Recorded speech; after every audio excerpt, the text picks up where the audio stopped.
Dr. Eric Kelly III and a host of phenomenal speakers from all around the globe for this 7-day virtual event that you don't want to miss. The mission of the Black Business Expo is to raise scholarship money from kids all the way from high school all the way from college. The Black Business Olympics is one of the largest Black business showcases in the world. It is an opportunity for businesses and companies to showcase their businesses globally. We are going to be giving away laptops up to $5,000 away to students. Again, I'm Olivia Appleberry, the founder of 2 Cents Finance and one of the speakers for the expo. I am so excited to see you there. For more info, go to www.blackbusinessexpousa.com or call 919-308-9090 and hope to see you there. I am Black Business. From the moment I wake until the time I sleep. Yes, I am Black Business. I am Black Business. Tell me, are you Black Business? I am Black Business. Do you support Black businesses? Listen, I support Black business because I am Black Business.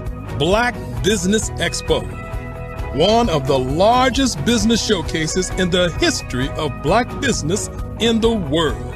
The world!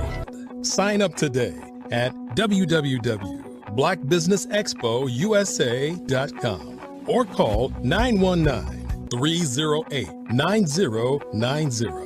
I am Black Business. I am Black Business. From the moment I wake until the time I sleep, I am Black Business. I am Black Business. Are you Black Business? I am Black Business. Do you support Black businesses? I support Black business because I am Black business. Black Business Expo, one of the largest business showcases in the history of Black America in North Carolina. Sign up today at www.blackbusinessexpousa.com or call 919-380-9090. I am Black Business. I am Black Business. From the moment I wake until the time I sleep, I am Black Business. I am Black Business. Are you Black Business? I am Black Business. Do you support Black businesses? I support Black business because I am Black business. Black Business Expo, one of the largest business showcases in the history of Black America in North Carolina. Sign up today at www.blackbusinessexpousa.com or call 919-380-9090. I am Black Business. I am Black Business. From the moment I wake until the time I sleep, I am Black business. I am Black business. Are you Black business? I am Black business.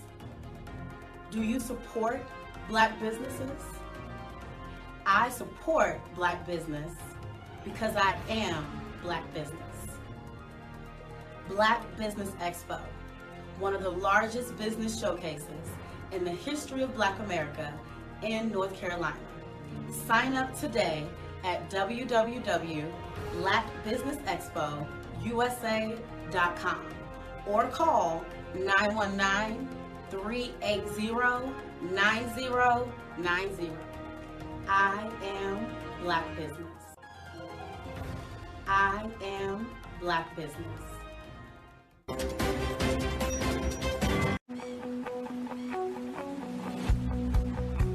I am Black business. From the moment I wake until the time I sleep. Yes, I am Black business. I am Black business. Tell me, are you Black business? I am Black business. Do you support Black businesses? Listen, I support Black business because I am Black business. Black Business Expo, one of the largest business showcases in the history of Black business in the world. The world! Sign up today at www.blackbusinessexpousa.com or call 919-308-9090.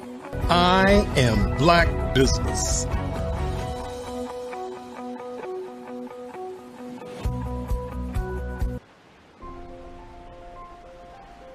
What if you could build your own city? A place where every child can find nurturing people to help them achieve their full potential. A place where every adult can access job training support, where health education is abundant, where social justice ruled the land. A place without limitations. Welcome. You have arrived at STEM City USA. It is what every city should be. A safe and trusted community where you find people and resources to help you become everything you are and beyond. STEM City is unlike anything you have ever experienced. It is a digital twin of the world around you, only better. STEM City is about energy and soul renewal. It is more than a digital world. You can almost feel the power of live cultural events, music, and theater. STEM City promises a better future for children, with caring mentors and hands-on activities, with dedicated tutors to support our youth. STEM City is your passport to a healthy lifestyle, with weekly events addressing our community's many issues. STEM City is your financial well-being, with helpful information on wealth management, career advancement, job training, and so much more. STEM City is the community you deserve. It is the city where your dreams can come true. STEM City USA, a place in the sky that is accessible to all who reach for the stars.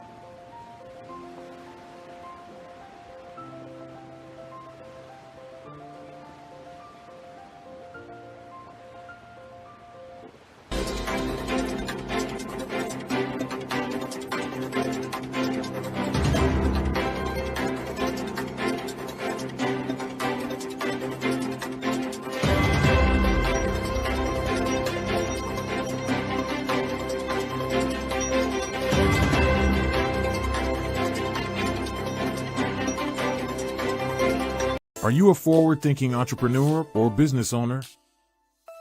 The world is changing faster than ever, and it's time to pivot and adapt to the future. Hello LLC is here to help you do just that. Hello stands for helping enterprises leverage leading-edge optimizations. Our innovative solutions can streamline operations, reduce overhead costs, and give you a competitive edge in a market projected to reach $5 trillion by 2030. By pivoting to the metaverse, businesses can tap into a rapidly growing market that is projected to be a significant part of daily life for 25% of Americans by 2026. As a full digital metaverse agency, the Hello LLC can help you create custom solutions to streamline operations, increase productivity, reduce costs, and drive brand recognition. Why should you pivot to the metaverse with the Hello LLC? By leveraging cutting-edge technology, you can provide immersive experiences for your customers, expand your global reach, and unlock new revenue streams. Contact us today to make the pivot.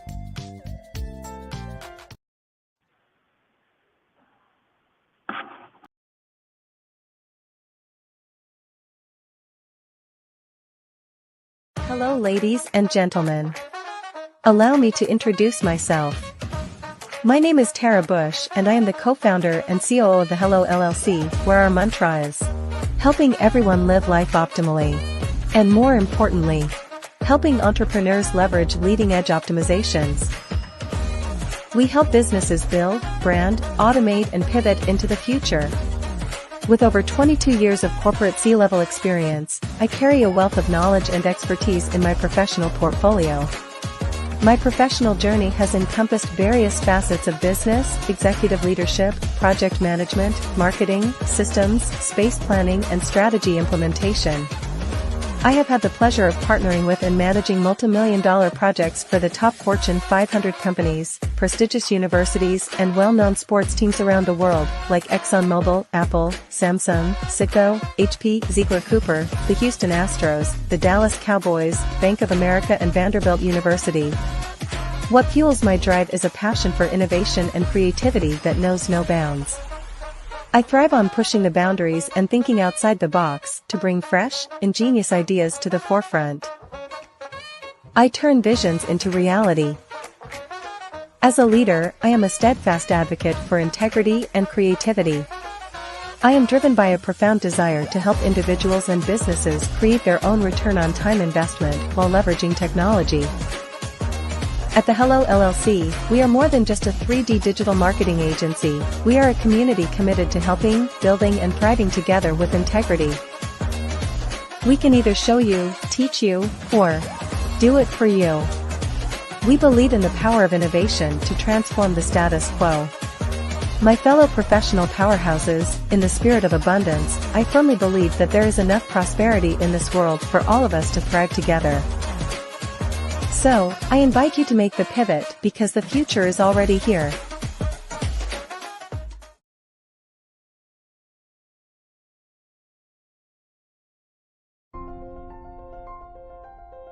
What if you could build your own city? A place where every child can find nurturing people to help them achieve their full potential. A place where every adult can access job training support. Where health education is abundant. Where social justice ruled the land. A place without limitations. Welcome. You have arrived at STEM City USA. It is what every city should be. A safe and trusted community where you find people and resources to help you become everything you are and beyond. STEM City is unlike anything you have ever experienced. It is a digital twin of the world around you, only better. STEM City is about energy and soul renewal. It is more than a digital world. You can almost feel the power of live cultural events, music, and theater.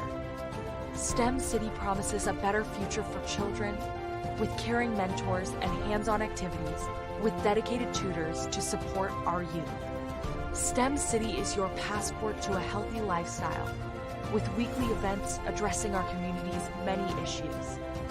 STEM City is your financial well-being, with helpful information on wealth management, career advancement, job training, and so much more. STEM City is the community you deserve. It is the city where your dreams can come true. STEM City USA, a place in the sky that is accessible to all who reach for the stars. Did you know women represent just 3% of Fortune 500 CEOs and less than 15% of corporate executives at top companies worldwide? Have you wondered what the secrets are to getting into the top ranks, whether in the private or public sector? Do you want to figure out how to stop being held back in your career or passed over for promotion? Then you're in the right place. Hi, I'm Dr. Madeline Ann Lewis, President and CEO of the Executive Women's Success Institute. I have decades of experience in the military, the federal government, and corporate America, and my mission is to help women succeed and tap into their full potential. I want to reach 1 million+ women around the world to become the leaders they are meant to be. So if you want to move into a management or executive level position, or maybe you are a female veteran transitioning out of the military into business entrepreneurship, then reach out to the Executive Women's Success Institute at 301-693-3284. Let us get you on the fast track to success.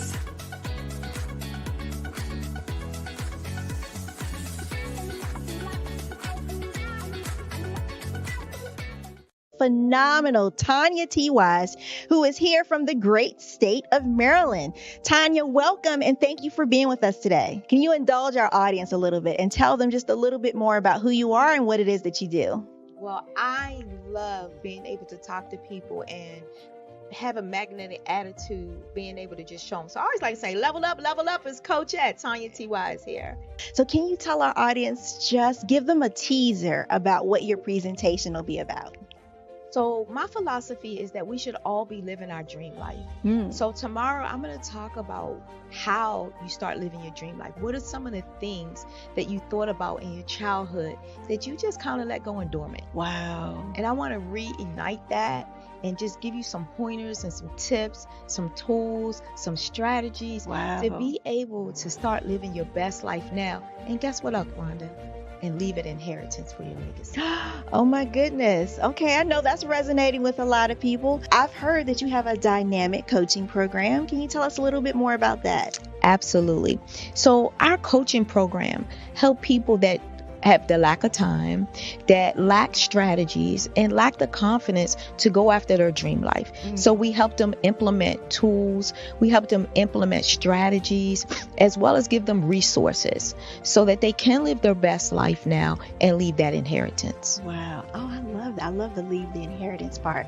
Listen, you are dropping some major nuggets, and I know a lot of what you're saying is resonating with a lot of people, but I think we're all curious. How did you even make this transition into the speaking and coaching arena? What's the story behind this? So I started out in finance, and I realized that a lot of people don't necessarily go after their dream life because of the lack of finances or the education behind finances. But it wasn't until I lost my firstborn, my only son, that life changed for me. And where I was going after it all, living the corporate life, hit my 6-figure income and living in my dream house with my dream man, driving my dream car. I nearly lost it all when I lost my son. And so I realized it only takes one financial catastrophe that can change your entire life. That's what made me start All New Beginnings. Because no matter what's going on in life, there's a new beginning. And because of that, we develop a program called Wise Minded. My little slogan is, don't just dream it, let's live it. If they want to connect with you or work with you, what is the best ways for them to be able to do that? Well, for my social media guru, you can connect with me on every single social media platform as Tanya T. Wise. I was born in a little village on the island of Haiti. Many deadly diseases pounded me. It is as if they were on a mission to end my existence on this earth. I refused to give up. In 1983, I left Haiti and came to the United States of America.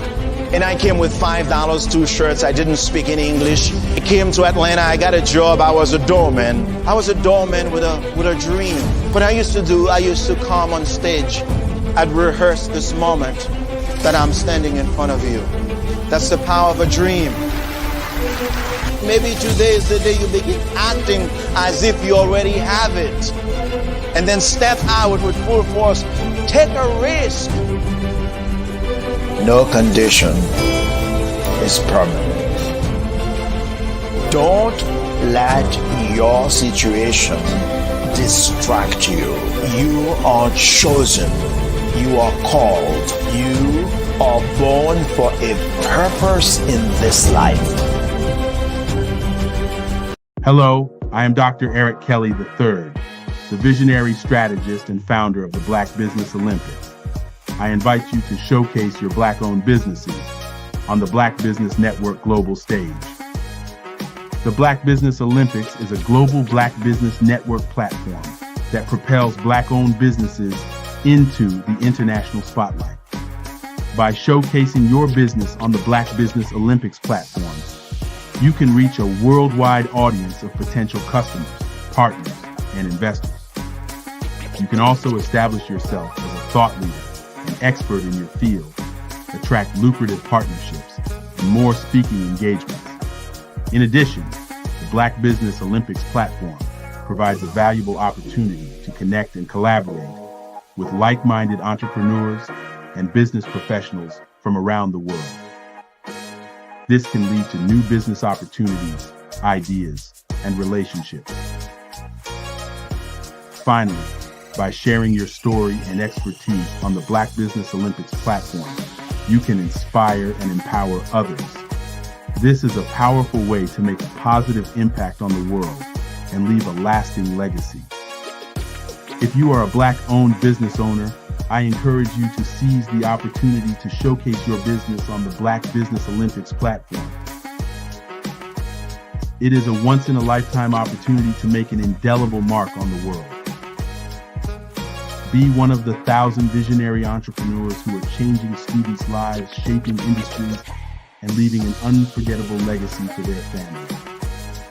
Unleash your voice on our global stage and watch your business thrive. Black Business Olympics is one of the largest Black business showcases in the history of Black business in the world. Yes, the entire world. Just give me a call today at 919-308-9090.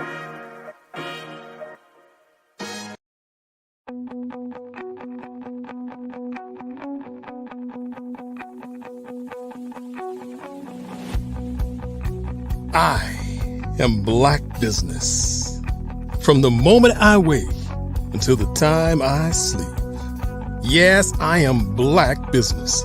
I am Black Business. Tell me, are you Black Business? I am Black Business. Do you support Black businesses? Listen, I support Black business because I am Black Business.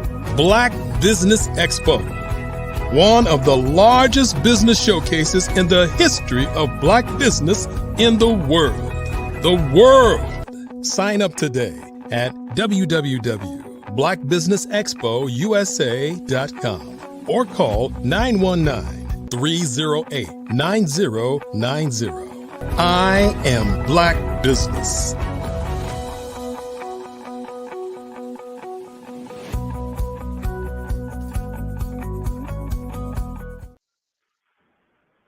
Good afternoon, business owners, entrepreneurs, thought leaders, and corporations. Welcome to the Black Business Network. My name is Lawrence Nichols of LTN Enterprises, LLC, home of LTN Leaders Who Win. I am your business moderator for this afternoon on the Black Business Network. The Black Business Network is a 24-hour business network showcasing Black businesses, business owners, entrepreneurs, and thought leaders worldwide. We have speakers from North Carolina, London, Singapore, Africa, Japan, and cities all over the United States. The Black Business Network is a global community sharing its business knowledge to empower, inspire, and educate businesses about business. Our first speaker is Toria Howard. She launched her real estate investment company, Exquisite Dreams Properties, in July of 2020. She became fully licensed in real estate in January 2021. Her passion is for helping people that and coaching them in financial literacy. She was born and raised in Detroit, Michigan, went to Michigan State University, graduating with a bachelor's in 2003. After graduating, she decided to take her talents in education. She received her master's degree in education from Wayne State University in 2007, and from there moved to Champaign, Illinois, where she taught high school English and coached girls basketball. After leaving Champaign, Illinois, she moved to Memphis, Tennessee, where she got married to Ronnie Howard and inherited 3 princesses and one of her own. After 15 years in education, she decided to pursue her dream in the real estate industry. She is still in the education field, teaching middle school students. However, commercial and business funding is what enabled her to expand her reach, support more business owners. Her passion is to serve as many people as she can, working to redevelop once forgotten neighborhoods.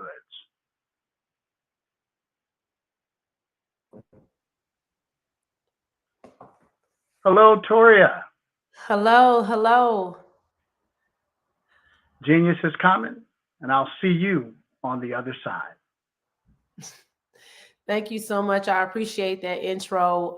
Giving it back to this platform, the Black Business Network, for having me on. I am so grateful to be here.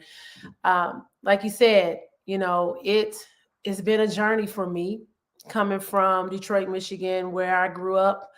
And I always wanted to serve and help people. And one of the things that I always did when I was younger was teach. And I didn't think I was going to ever become an educator. I kind of fell into it. I was chasing money at Michigan State University, and I picked something that I knew I didn't like. I went to an internship in Erlanger, Kentucky at Toyota, and I knew I didn't want to do the cubicle corporate life. I like to interact with people. I like to, talk with people. I like to change people's minds. I like to, make sure that I'm making an impact. And I knew I wasn't going to be able to make an impact in that way. So I started as a substitute teacher, and I gained the love of being an educator of young people at 22 years old, teaching high school seniors. Imagine that. So I'm not that much older than them, but I did gain a lot of respect because of the way that I could relate to them. And I was able to do a lot of things during that time because of the fact that it was during the Hurricane Katrina had happened, and I had an influx of people in my classroom. I had a classroom of 38. So I knew then that I was built to educate and make an impact. I just didn't know on what level. As I grew in my age and I grew, in my education, I did not grow in my financial literacy. And I wasn't familiar with a lot of things. I was able to get credit cards when I was, in college. And I had a lot of influx of money coming into me with refund checks and all these things. And I had no clue what to do with them. And I messed up my credit. I tried so many different things to fix my credit.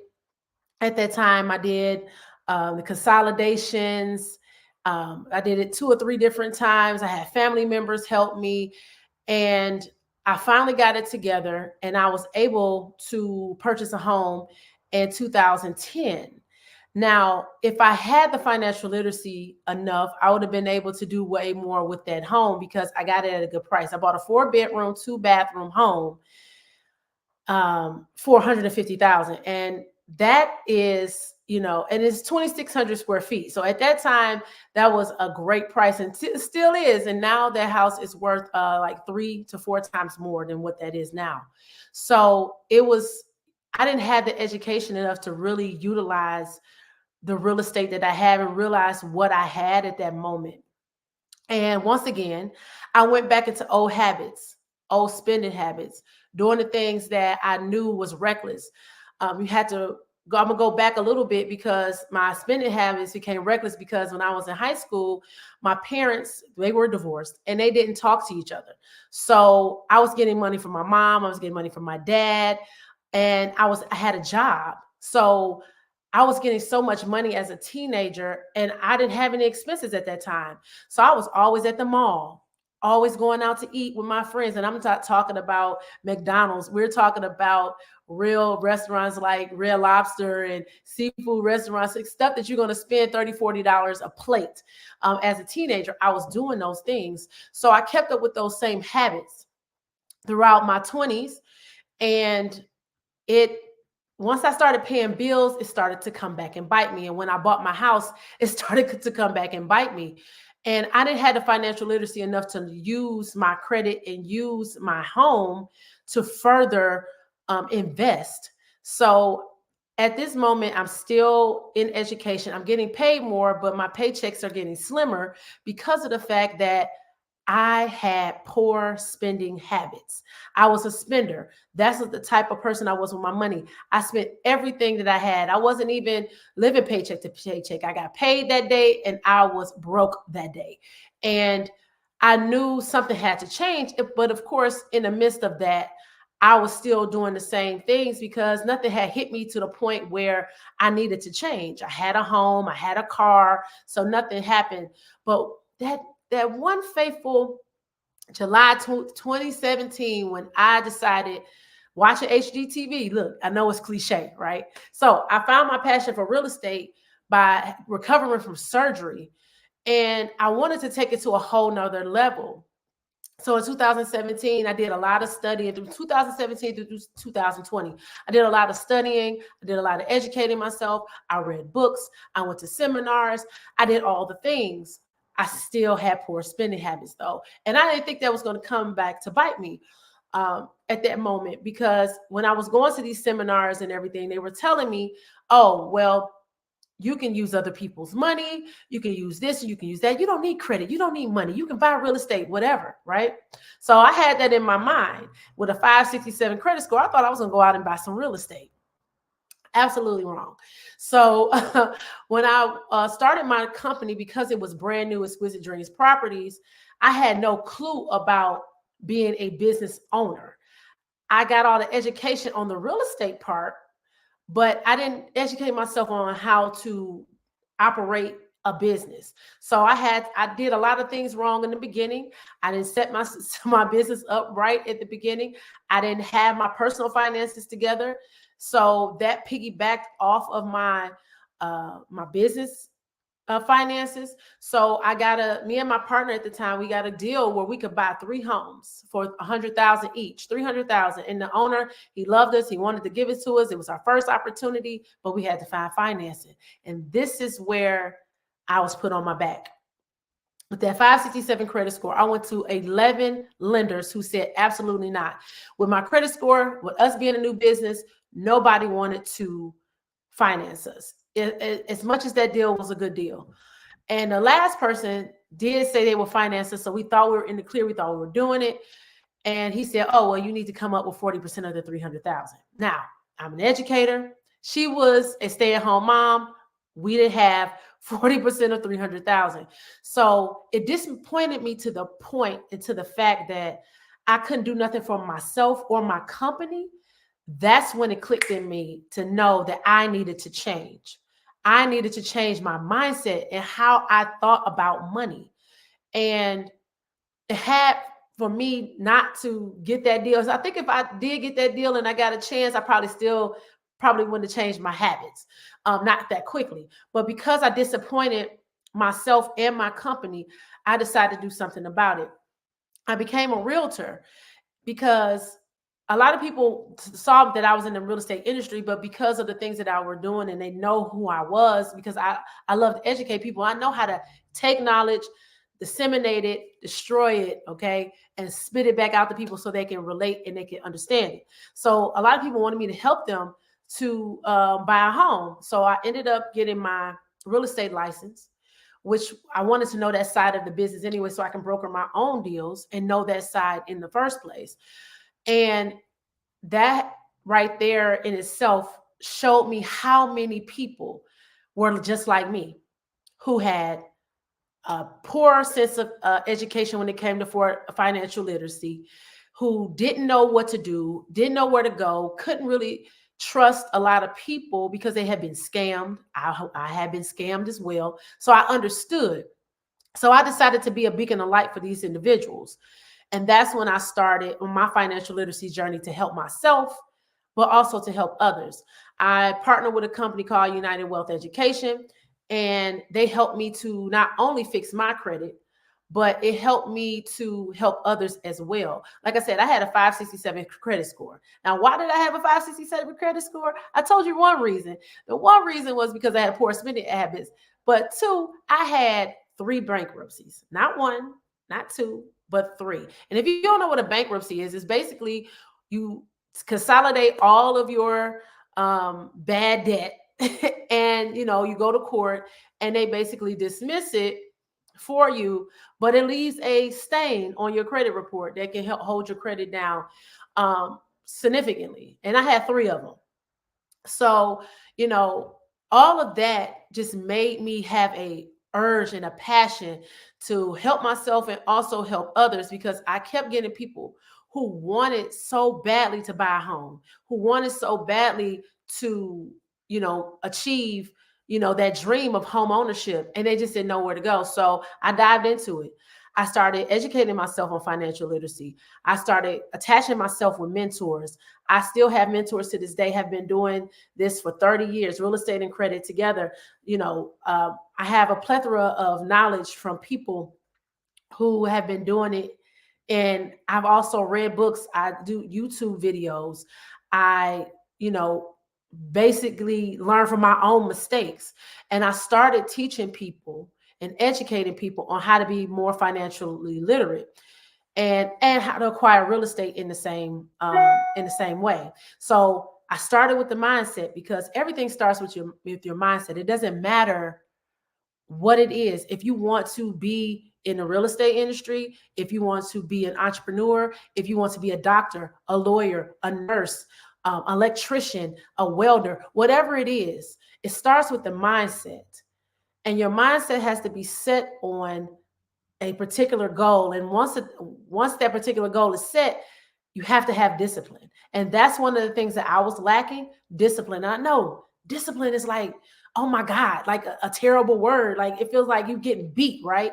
No, discipline is a measure of how you're going to tackle your goals and also your dreams. Because without discipline, without consistency, there will be nothing. You could be a fly by night everything, a jack and Jill of all of everything, like I was. I have a lot of things that I can do, but I strayed away from being an educator because of the fact that I was chasing something else that wasn't meant for me to chase. And a lot of people do that because of lack of discipline. People don't like to stay the course and see the journey through, because the journey can be tough. The journey is rocky. The journey can drown you. It's going to make you start over. It's going to put you on your back. It doesn't matter if you want to be an athlete. I played basketball since I was in 5th grade up into college myself. And no, I did not become a professional athlete. I could have, but the discipline part wasn't there, and the support wasn't there for me. So that made me, turn away. Now, I did become a basketball coach, and I taught other people how to have that. But in a sense that I needed to be more consistent. I needed to be disciplined in order to educate and discipline or educate others. I can't teach people how to be disciplined and consistent if I'm not doing the same thing. So that made me turn around as well, helping others. How can I help others if I'm not preaching and doing the same things that I'm telling them to do, right? So all in all, during this journey that I'm still on, I've learned quite a few things. That your mindset is powerful. Your mindset is what's going to get you to do all the other things, because I did a lot of compartmentalizing as well. I would start here and don't finish there, and go over here and start there and don't finish, and leave stuff everywhere. I had a lack of discipline. I had a lack of focus. And I had to refocus myself in order for me to be able to be a beacon of light for the people that were in the dark. And that's what it is. You have to, when you're thinking about becoming an entrepreneur, becoming a professional, becoming whatever it is, you have to think of serving first. Serving, impact, then money. Serving, impact, and then money. A lot of people just want the money, and that's fine if that's what you want. But how are you serving? How are you making an impact? The more that you serve, the more that you make an impact, the more that you solve problems, the more money you make. And that's what people don't tell you, or they don't show you that. They just show you the glitz and the glamour and all of the things that are acquired from this. But they didn't show you when they were at home in their little tiny apartment, or however long it took them to get to where they are. You just see where they are now. But it took structure, it took discipline, it took a mindset. And your mindset has to be clicked and focused and disciplined on what it is that you want to achieve. And that's what the disconnect came for me during these years that I became a real estate professional and also a financial literacy educator. And I am starting to be more disciplined because of the lessons that I have learned, and also listening to that inner spirit that's inside of me. A lot of people ignore that. I know I did for a lot of years, because that inner voice can scare you. But if you don't know, your first thought, your first mind, your mind is in your gut, is in your belly, which sends the signals to your head to let you know exactly what you need to do. So when they say trust your gut, it's like a cliche saying. No, it actually is. When you have something that you've been hearing inside of your spirit and it scares you and it don't seem like it's right, or it's just like something out of the ordinary, most likely that's the direction you're supposed to go. And a lot of times that voice can be scary. I thought I was supposed to be, something way different than what I'm doing now. I tried to run away from education. I tried to not talk to people and serve people and just be by myself and be on my own. But that's not the direction that God wanted me to go. And I had to realize that being an educator is what I'm supposed to do in real estate with my real estate investment company, and also my financial literacy business as well, because incorporating that is going to catapult our communities to a whole nother level. It's not even about, I fixed my credit, but how many people are budgeting? How many people know how to pay off debt? All these high interest things. I tell my clients all the time, you start where you are. You don't have to do what everybody else has done. What works for you, So, it's debt payoff, it's savings, it's estate planning, it's monitoring, it's so many different things that comes with financial literacy. It's investing right, investing in the things that you like. I love real estate. So I invest in real estate. I invest in REITs. I love the stock market because I like looking at charts. I know it might be weird. Okay. I love looking at numbers and charts and things. That's the business side of me. But that excites me, looking at the numbers grow and how they can move and how you can make money minute by minute. That excites me. So you have to figure out first and foremost, when it comes to your mindset, is what is your talent? What do you have? What do you possess? What is in your hands? Everybody has been given a God-given talent. What do you possess in your hands that you know that you are good at, that you can do without even breaking a sweat? For me, I knew it was educating people. I knew it was relating to people and talking to people. And like I said, I take information and I eat it and I can spit it back out better than, that it was written, so that you can understand it. And I know how to meet people on their levels. And I know how to change minds. That's what I do for a living every single day with these young people. So I know how to do those things. So I was running away from that because of different situations that I was in that wasn't right for me. But the reason why those situations were not right for me is because I chose to chase money and not chase the impact. So, that part of me I had to realize that this is where I am. This is what I'm good at. This is my talent. So now I've done the mindset shift of knowing this is what I am. And I lacked the discipline.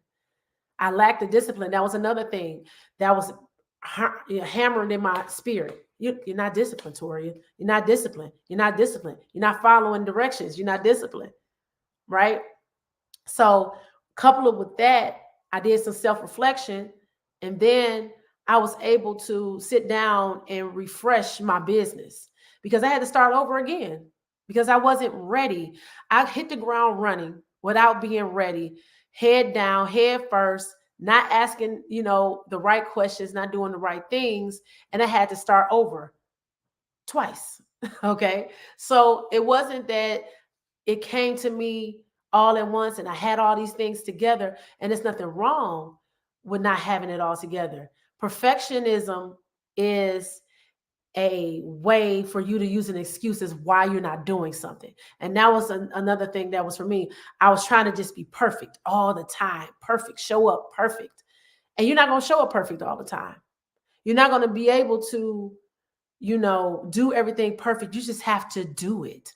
And that was another thing for me, was just doing it. From when I look at my videos from when I started up until now, I've grown so much, but I never would have had that growth if I never would have started in the first place trying to be perfect. I used to read, off of things. You could tell I was reading, I didn't, and looking back at those videos and things of that nature, now I'm able to do more because I've done the work, I've done the practice, and I know what I need to do. So it comes with discipline and consistency. And that's what has to be done in anything. It doesn't matter what it is. You just have to find what is your talents, what are the gifts that you have in your hands that you can serve and impact others, and then figure out a way to monetize it, to make money off of it. I know it's a lot of things that are thrown at us on social media, on, on the TVs and everything. Like, everybody is so successful. But the question that you have to ask is, what did they have to do to get there? I was, reading Kevin Hart's book. I read a lot of books, but I always kind of, I have 3 degrees, but I still read every single day. I've read, the Robert Kiyosaki's to the, like I said, I was reading Kevin Hart's book. And, even though he's a comedian, it took him 17 years to break the way that he has become this megastar. So it doesn't even seem like that long that it took him to do that. It seemed like he just came and it was here and he just took off like a rocket. It took him 17 years. And in his book, he displayed that he had to start over 5 times. He had to figure out what he wanted to do, especially after squandering his senior year and didn't figure out what he was going to do and didn't apply to colleges and all these different things and these lessons that he learned. He ended up doing all those things later because he found what his talent was. And when he found what his talent was, which was being the funny guy and doing the things that made people laugh to enrich them, he turned that into something that made money. It didn't make money for him at first. He was going to New York doing it for free. I do a lot of things for free. I speak for free. I consult people for free. So it's not about the money up front. It's about making that impact so that you can monetize it. You can become a megastar in your own right, whatever it is that you want to do. And I know for a fact that I will become what it is that God wants me to become, because now I know what it is that I possess, what my talents are, how I should be working them, and why I'm doing it. What is your why? My why is to teach people how to be more financially literate so that they can acquire whatever it is that they want to acquire. Real estate is my niche, is my passion, is what I want. So if you want to learn how to, buy real estate, I can teach you how to buy real estate, looking in an investor mindset, even if it's your own primary home. But if you want to if you don't want to become a homeowner, but you want to be able to take your finances and make your money work for you, because money is a vehicle and it's supposed to move, and it's supposed to work for you and not you work for it. I can help you with that as well. So the things that I've learned over the years is that I cannot chase something that is not for me because it looks like it's going to make me a lot of money. Because in the end, it's only going to make me tired, for first and foremost. Secondly, it's going to take me away from the main thing. And that's what a lot of it did. I started chasing a lot of different things that took me away from the main thing, which was real estate, which was my real estate investment company and my financial literacy education, because that was important for my business to be able to grow, to scale. Me not being financially literate has held me back for a few years because I refuse to change. I refuse to be disciplined. I refuse to be consistent. And that is what I want my clients to understand, that it's not going to be an easy road. It is a journey. It's going to have some ups and downs, some ebbs and flows, some stoppages, some starting over, whatever it is, and just be okay with that. And it's okay to start over.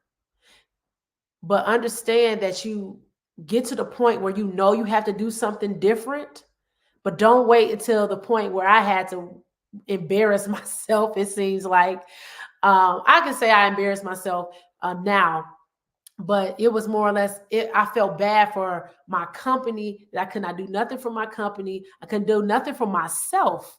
I couldn't even go out and buy a car if I wanted to. So at that moment, it made me realize that I had to change.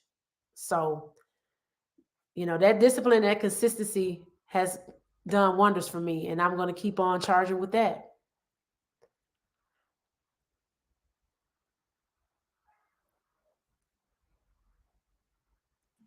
Love that, Toria. That is absolutely amazing. Listen, consistency, discipline, all of the things that you spoke about are things that are so very, very needed. And you are from the hometown. Give it up to Detroit. I know you're rooting for the Lions today. Yeah. Listen, great information. How can people get in contact with you? Well, I'm on every single social media site, but Toria D. Burton Howard is how you can find me on Facebook. I'm Queen Coach T at Instagram. I'm Queen Realtor T on TikTok and on Snapchat. So, and I also have my digital card, which is 10,000cards.com/cards/Toria, TORIA_Howard. That's my digital business card. You can access all of my YouTube channel, everything that I've been doing. All my websites and links are on that one stop website right there. So, but if you Google me, you can find me. I'm not hard to find. I'm everywhere. LinkedIn, everywhere. Amazing. It has been a pleasure having you on the Black Business Network. Genius is coming, and I'll see you on the other side.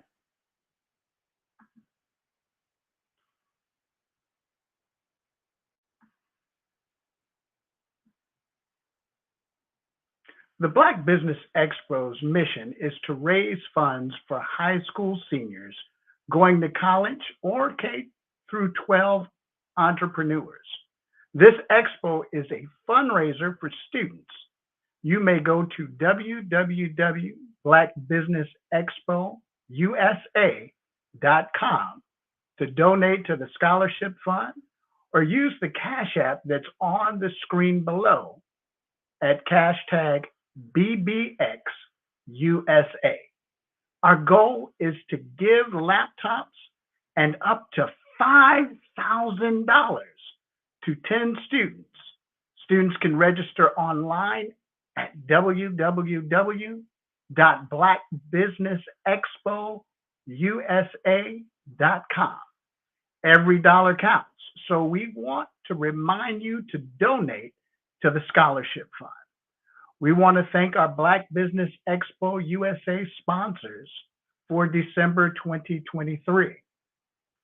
NC 100, Moody Capital Partners, Suede Soul, The Hello LLC, Lotus Richer Coaching and Training, Carolina, Virginia Minority Supplier Development Council, Step Management, 5-Star BDM Media, Barbara H.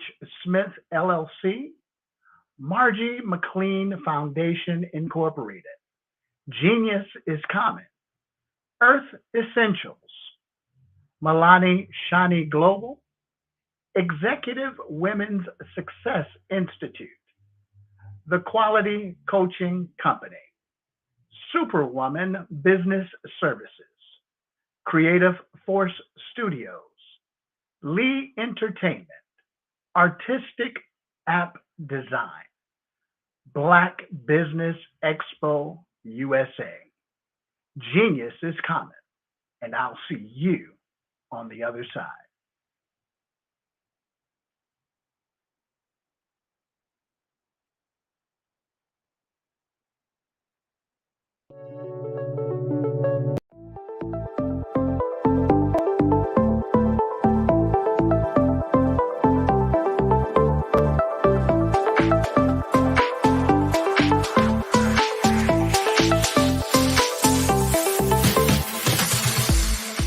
You need to be messaging and communicating to a lot more folks and getting them committed to you as a brand and feeling that you are trustworthy, as a subject matter expert, and for their needs and their pain points. That says, look, here are my pain points. Here's the problem that I have that I don't want, or the benefit that I want that I don't have.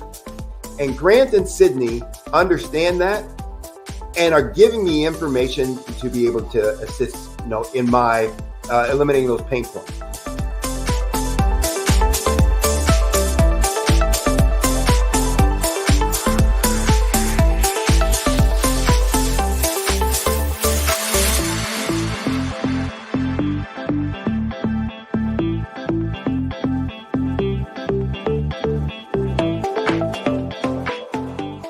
You're going to get a lot out of this workshop.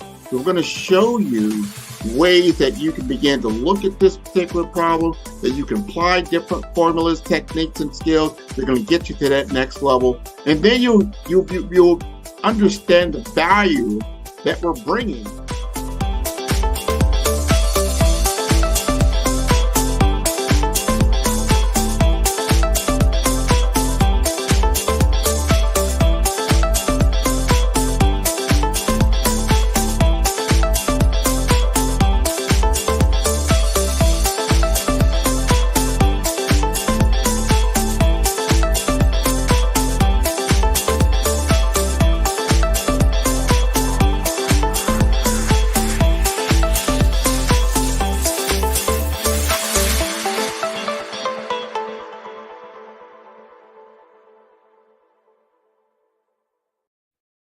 Hey everyone, it's Grant McGaw, CEO of 5-Star BDM and host of the award-winning Follow the Brand podcast and TV series, where I help you to build a 5-star brand that people will follow. My genius is personal brand development through intelligent communication and helping you achieve your business and career goals. I am a requested speaker on digital technology and brand development issues. I want to work with you to increase the value of your current opportunities while attracting new ones.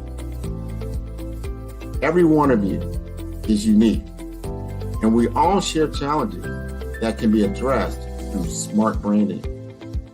As a superconnector, I work with you as an executive coach to guide you along the complicated business and career development road, providing the enhancement tools and information you need to succeed.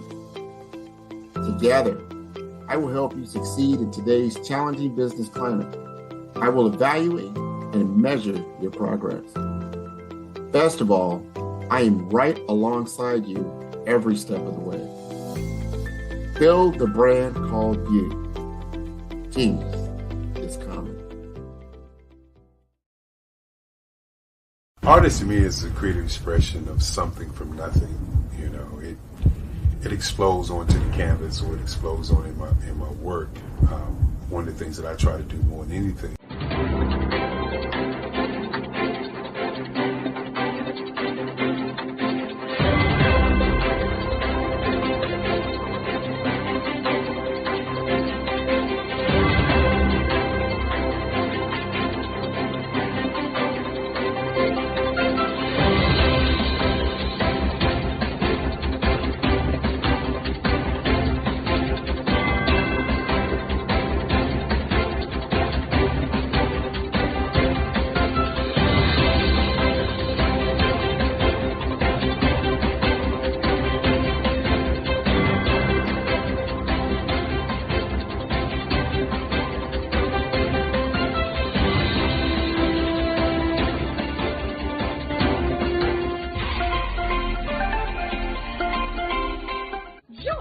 Dr. Eric Kelly III and a host of phenomenal speakers from all around the globe for this 7-day virtual event that you don't want to miss.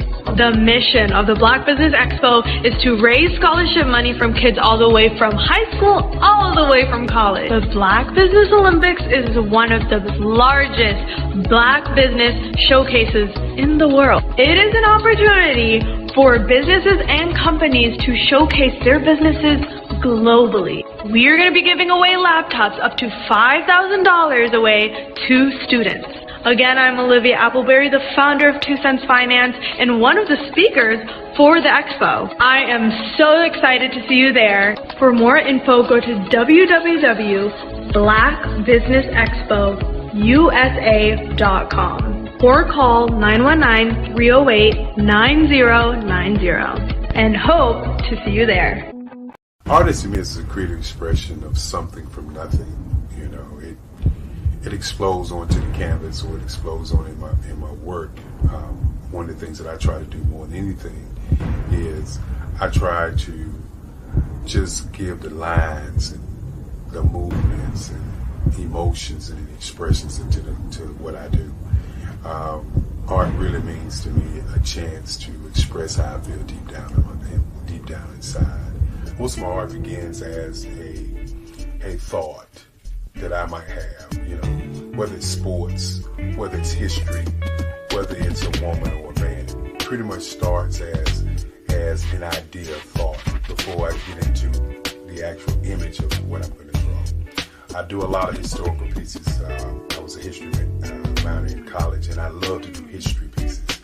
And a lot of times I'm thinking about history, and then I try to make that history impact you as you look at it. That's one of the reasons I do pictures so large. People ask me, why do I do the pictures so big? And I tell them, I want the piece to impact them as they're looking at it, to kind of dominate them, dominate their space. And most of my pieces I try to do off page. I don't try to do anything that's going to be in those four corners or in a square. And I want your imagination to be a part of the piece that you're looking at.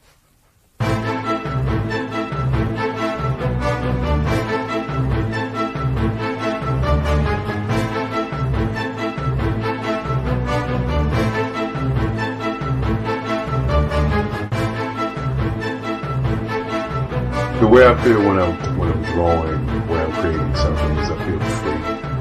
I feel like there is an anticipation of something that's going to come. I try not to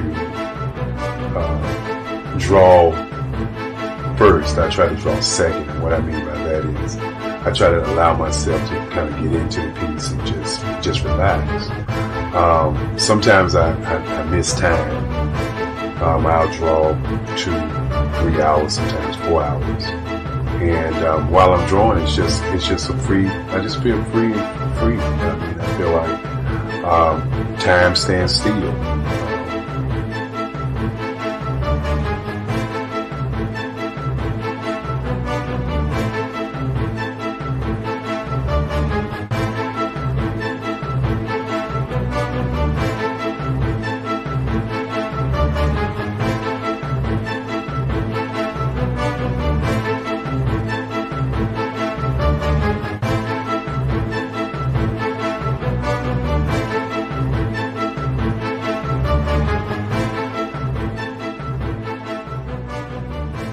That's what it's all about in terms of the lines and the colors in my work, is to get an expression, to go deeper and past just what you see on the surface, but to go in and try to find an expression that everybody gets a different taste of what that expression is, whether it's anger or whether it's being happy or whether it's being, kind of calm or nonchalant. That expression that people take away from the piece is the most important part of what I do as an artist. Bold is the size of my pieces, where I try to do the piece larger than life, to kind of push forward toward you. And that's what the boldness is all about. It's not so much about the lines, it's about the size.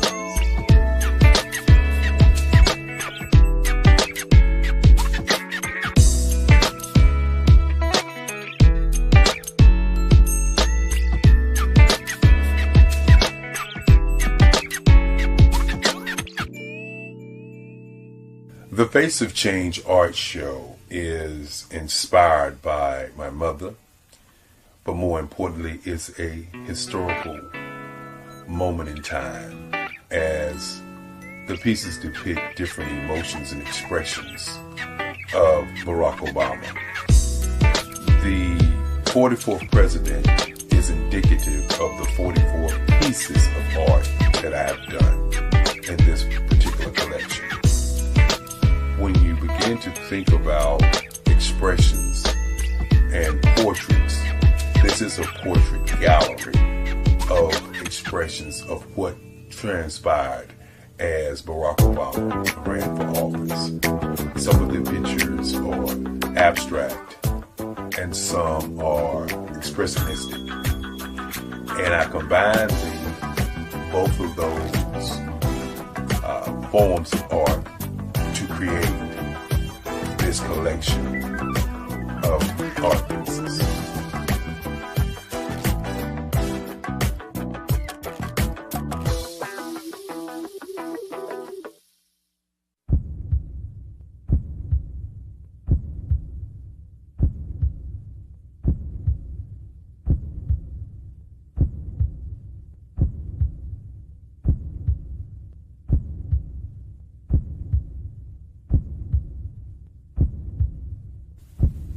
Overcomer, brilliant, ambitious, motivated, awesome. Obama.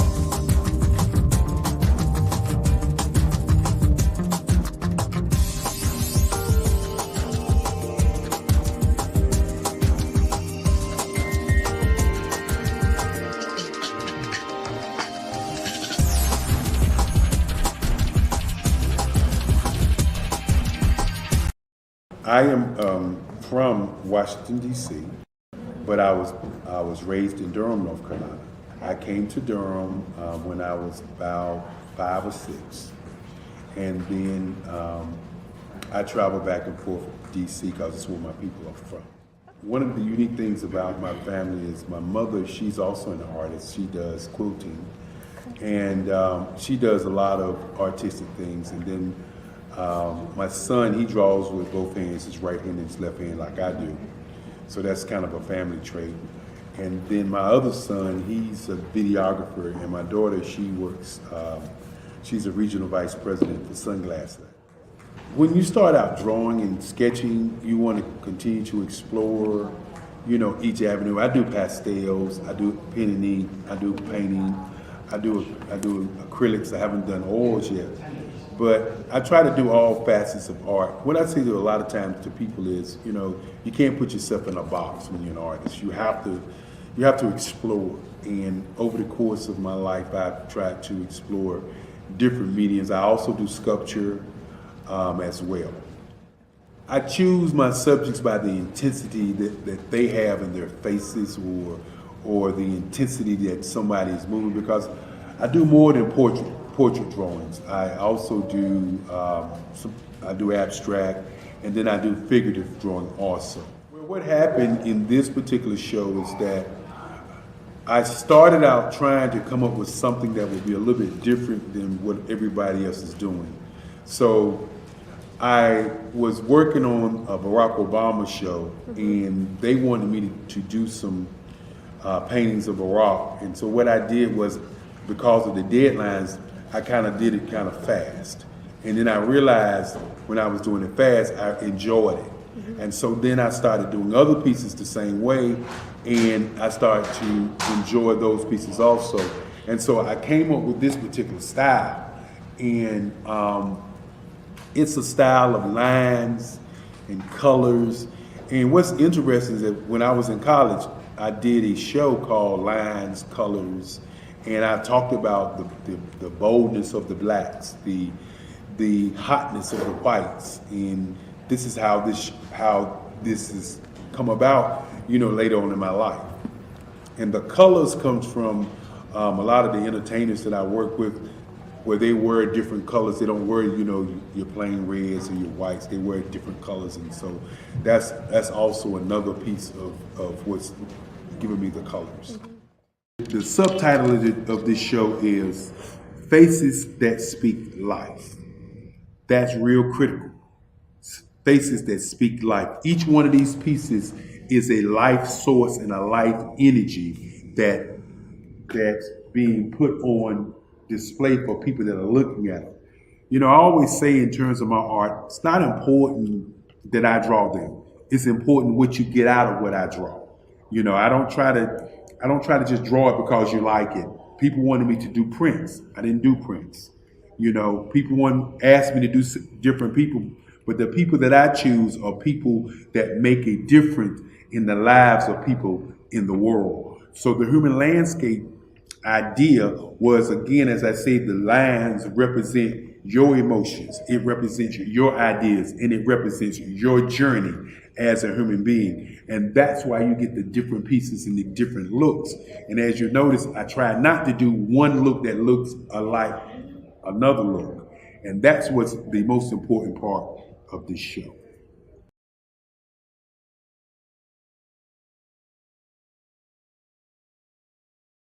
Art to me is a creative expression of something from nothing. You know, it explodes onto the canvas, or it explodes on in my work. One of the things that I try to do more than anything is I try to just give the lines and the movements and emotions and expressions into what I do. Art really means to me a chance to express how I feel deep down inside. Most of my art begins as a thought that I might have, you know, whether it's sports, whether it's history, whether it's a woman or a man. It pretty much starts as an idea of thought before I get into the actual image of what I'm going to draw. I do a lot of historical pieces. I was a history minor in college, and I love to do history pieces. And a lot of times I'm thinking about history, and then I try to make that history impact you as you look at it. That's one of the reasons I do pictures so large. You know, people ask me, why do I do pictures so big? And I tell them, I want the piece to impact them as they're looking at it. To kind of dominate them, dominate their space. And most of my pieces I try to do off page. I don't try to do anything that's going to be in those four corners or in a square. And I want your imagination to be a part of the piece that you're looking at.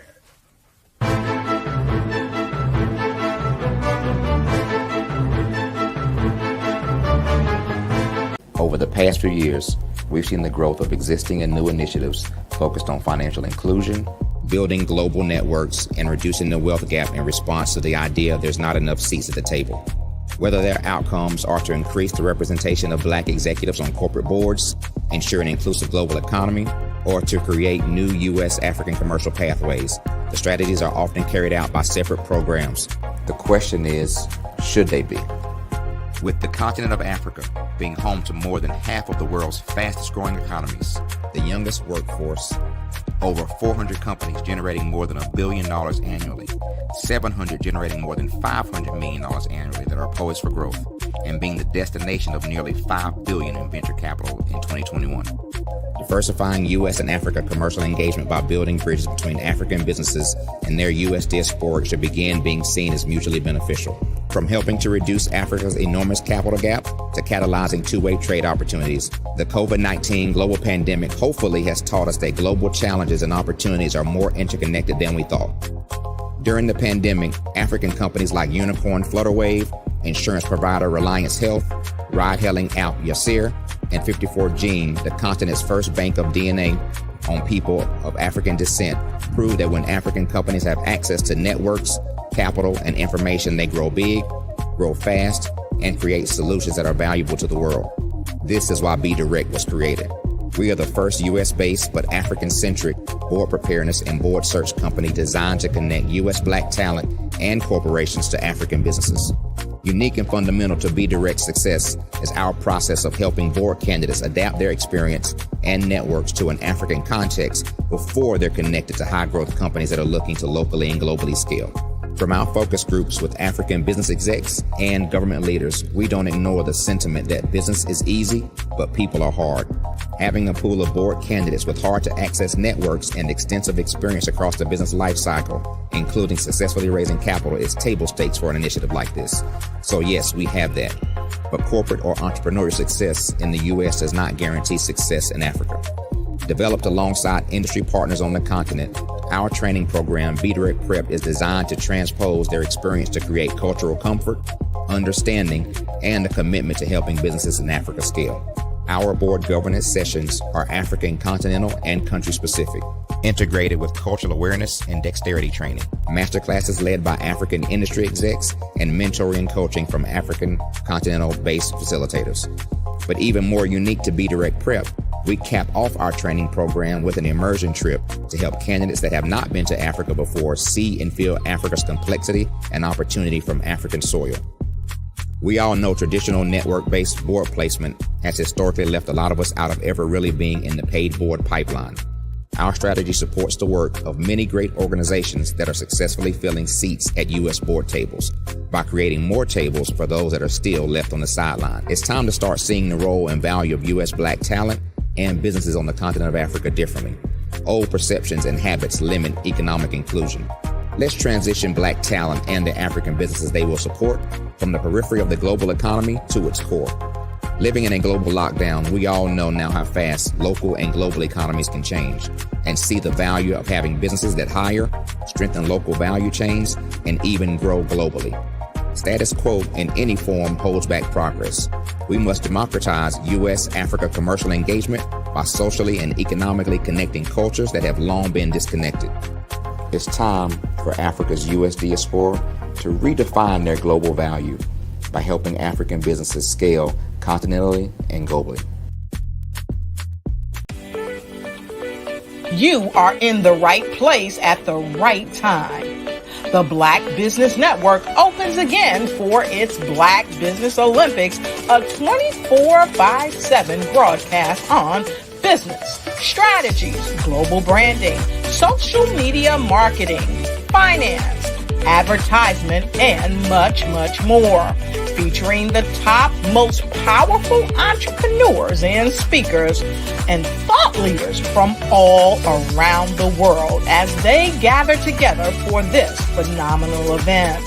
Join the Black Business Network, streaming live into the metaverse. STEM City USA, Black Multiverse, Pod TV, Roku, Hulu, iHeartRadio, Apple TV, YouTube, TikTok, Instagram, Google Podcasts, Facebook, LinkedIn, IBM TV, Spotify, and Twitch.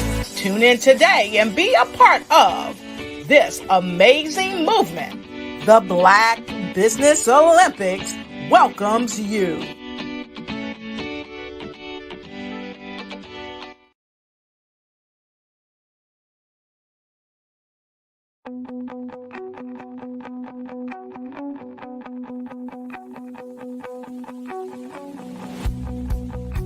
I am Black Business.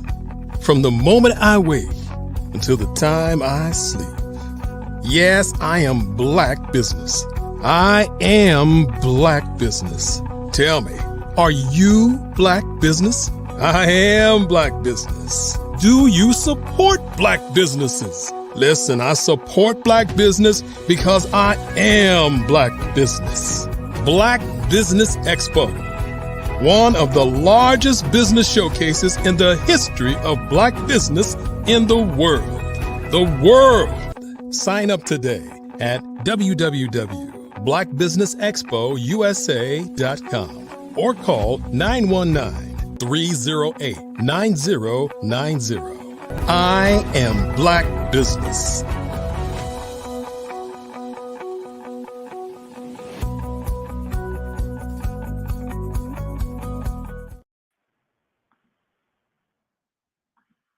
Good evening, business owners, entrepreneurs, thought leaders, and corporations. Welcome to the Black Business Network. My name is Lawrence Nichols, and I am your business moderator for this evening on the Black Business Network. The Black Business Network is a 24-hour business network showcasing Black businesses, business owners, entrepreneurs, and thought leaders worldwide. We have speakers from North Carolina, London, Singapore, Africa, Japan, and cities all over the United States. The Black Business Network is a global community sharing its business knowledge to empower, inspire, and educate businesses about business. Our next speaker is Troy Richardson. Troy has over 25 years in sales and marketing, serving in various leadership roles, responsible for over $400 million in revenue. He's a global speaker, with Global Inspirational Vessel, also a global health advocate, sustainable farming and plant-based living. He's a United States Air Force veteran. He is president of RCG LLC and RCG Media Group, developing TV and film projects and stage plays. He's an executive board member for 3 nonprofits, and he is a licensed financial professional. His purpose is to empower people in communities by providing information that will enable sustainable living by utilizing natural and holistic methods, focusing on the mental, spiritual, and financial wellness in a global setting. He's also a veterans advocate where every day is Veterans Day. Join him in bringing awareness and stopping the rate of suicide amongst our military and veterans worldwide. I present Troy Richardson.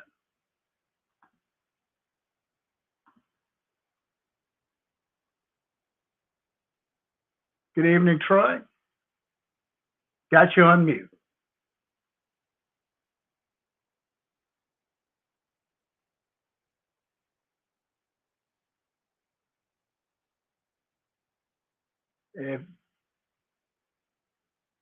Go ahead and unmute yourself there. We've got a few technical difficulties, but we'll get him right in here. Again, this is the Black Business Network.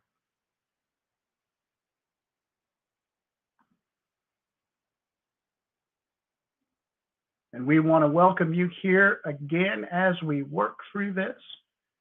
So business owners, entrepreneurs, thought leaders, you're in for a true treat today. There have been, if you have already experienced it, as we are in the final day of the Black Business Olympics, I'm certain that you've had the opportunity to gain a lot of wisdom and a lot of knowledge, particularly in the spaces that help to make our businesses better.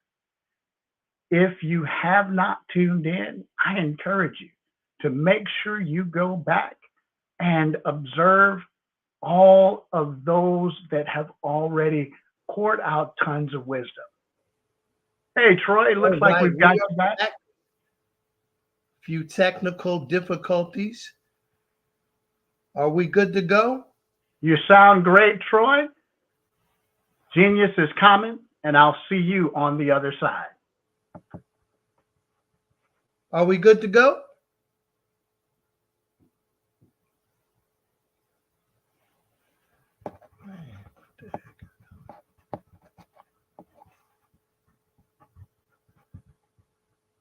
Hello, can you guys hear me out there?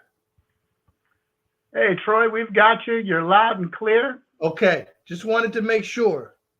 All righty. Genius is coming, and we'll see you on the other side. Yes, you shall. Yes, you shall. Well, good evening, world, and to the Black Business Olympics family and colleagues. This is such an honor and a blessing to be speaking with you on Christmas Eve 2023 as we get ready for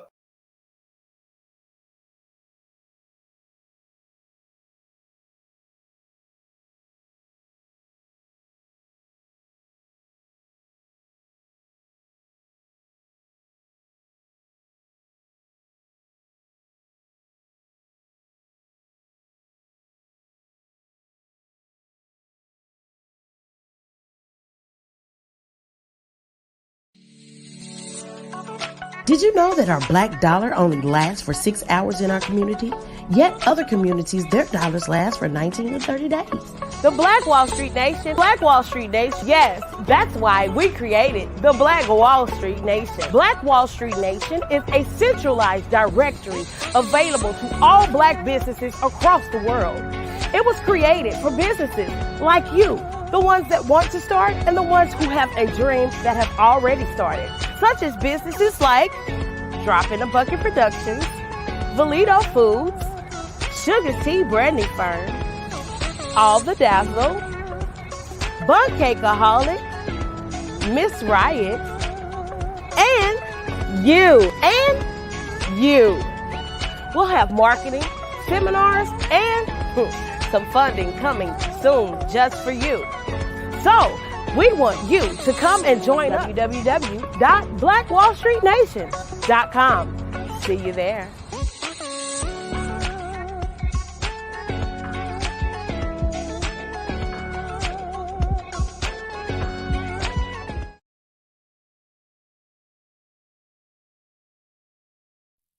It's your time to ignite and take flight in every area of your life with the new Ignite and Take Flight Planner 2024. It's time for you to seize the year with your great new planner.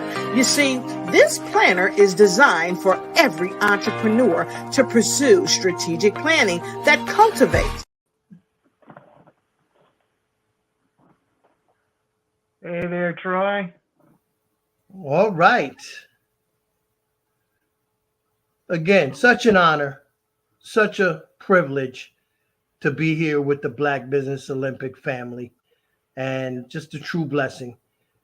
And I want to mention something very powerful in my life, and that's care, right?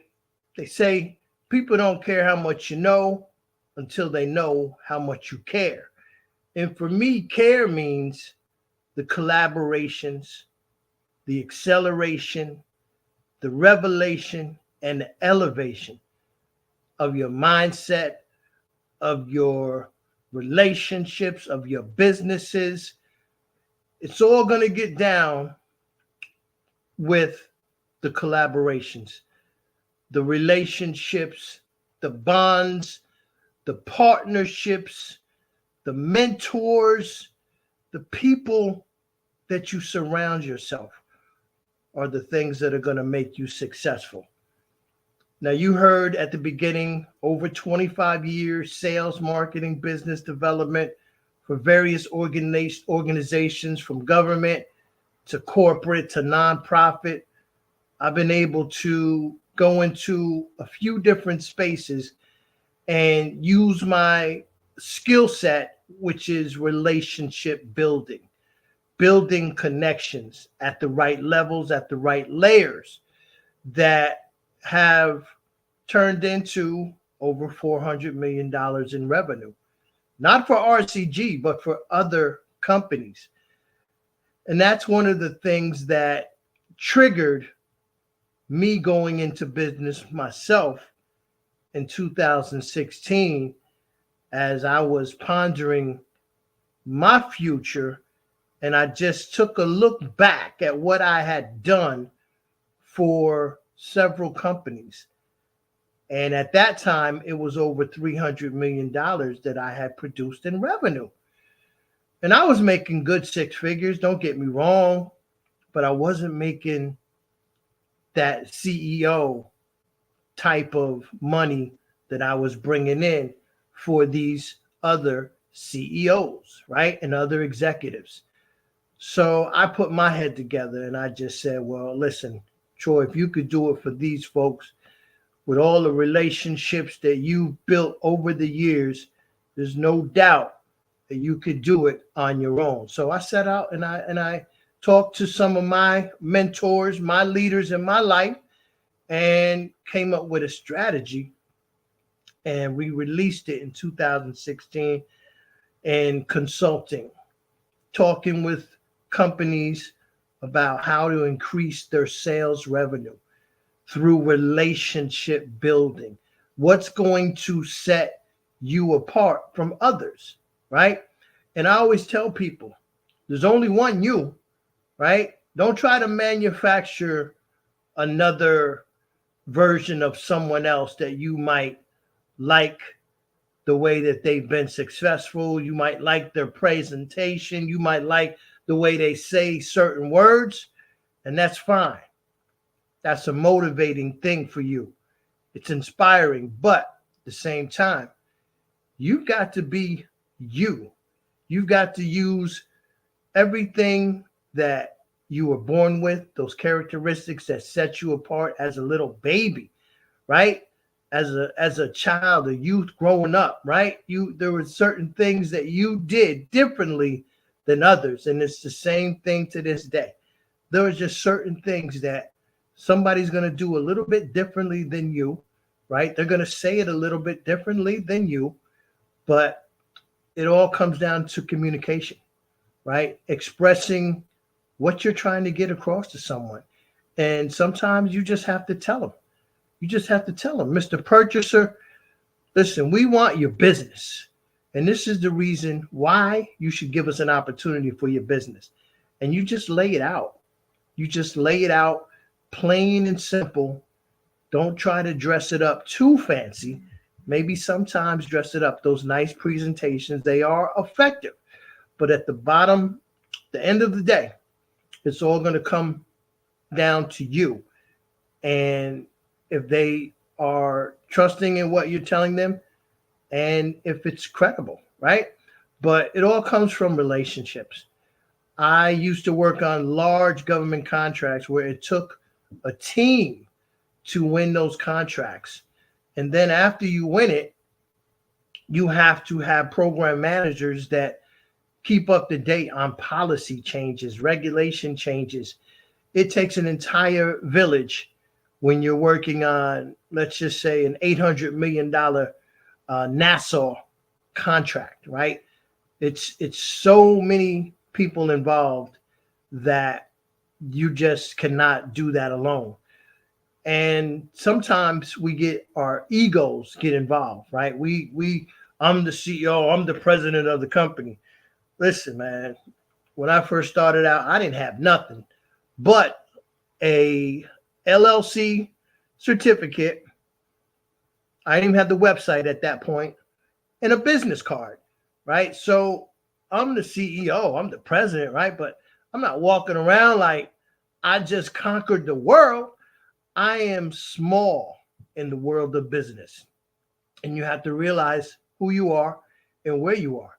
So, coming from the government background, I knew I had to find viable partners that are already doing business and a lot of business, and they won't mind lending me some of their smaller clients, especially if I have a relationship with that organization that I might have been one of their executive sales leaders in that company, which that was the case for a couple. So I was able to leverage a former relationship and turn that into a client. And then, word would start to spread that Troy Richardson is in business for himself now. You should check him out. He has the same energy, has the same drive, the same competitiveness that he's not going to lose. And that was my reputation. I'm very competitive, Michael Jordan-like when it comes to winning and losing. I just don't like losing at anything. I don't care what it is. I just like the feeling of winning. But when I do lose, and I have lost, I lose graciously, and I learn from those losses, right? You really should learn more from a loss than you do from a win. And the good leaders and the good winners and champions, they do. When they get a win, they'll take a look at it for a second, but there's nothing to learn from that. But when you lose and you make some mistakes along the way, you have to look at those mistakes and you have to pick them apart and understand why they happen and what you have to do to correct them. But I'm a part of some amazing collaborations that I'm so proud of. So proud of. We are bringing affordable housing to Ghana. And this is the initial phase of it. We're bringing these affordable homes to Ghana, and we're going to make a difference, right? There's a void of over 1.5 million homes that are needed in Ghana. And I'm collaborating with several partners, from providing the homes, the energy, water, food, creating jobs, local jobs, just incredible collaboration at the highest level. And again, when you impact people, right? The people don't care how much you know till they know how much you care. You're going to know how much I care, right? Anyone around is going to know how much I invest in others. And I get that trait from my late mother, Dorothy Gray Richardson. She just told me to pour into others. Pour, pour, pour. Do not worry about yourself. You do it the right way, everything is going to come to you anyway. But just pour into people, serve others the way that you would like them to serve you. And that's what I've been doing my entire life, is just serving. That comes first. What's in it for others? How is this going to impact the lives of our youth, our elderly, our communities? What is it going to do to uplift the spirits of those who, are not doing as well? Is there an opportunity there that we can uplift single moms, right? Can we uplift those who are strung out on drugs? How can we make a difference? This is the power of collaboration. When you bring in other eyes, other minds, other experiences, nothing can equate to the power of leveraging those relationships. And I had some guests today. We're going to come back in January, but they're helping me collaborate on this medical television series. And it was my executive director, Gilbert Glenn Brown, and my executive vice president of marketing, Miss India Alston. And we just had our I had our meeting last night, and it was incredible. Just a year of reflection, just thinking about the things that we've done, where we want to go, strategizing, and just effective collaboration. And after you collaborate, right, we all want to excel. We want our businesses to accelerate. We want them to have a trajectory of success that is going to be sustainable, but it's going to help you create that legacy and why you go into business, right? Why we are all entrepreneurs. Why are we doing this? Do we do it just as a hobby, or what is the real reason? What's the why? What's the purpose of getting up every day? Working doesn't seem like work, but putting in so many hours relentlessly, day in, day out, week in, week out, month in, month out, year in, year out.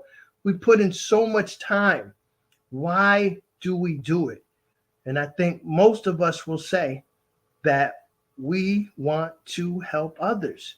We want to be successful, yes, but we want to take that success, and we want to be able to take that success into other areas that we can impact lives, man.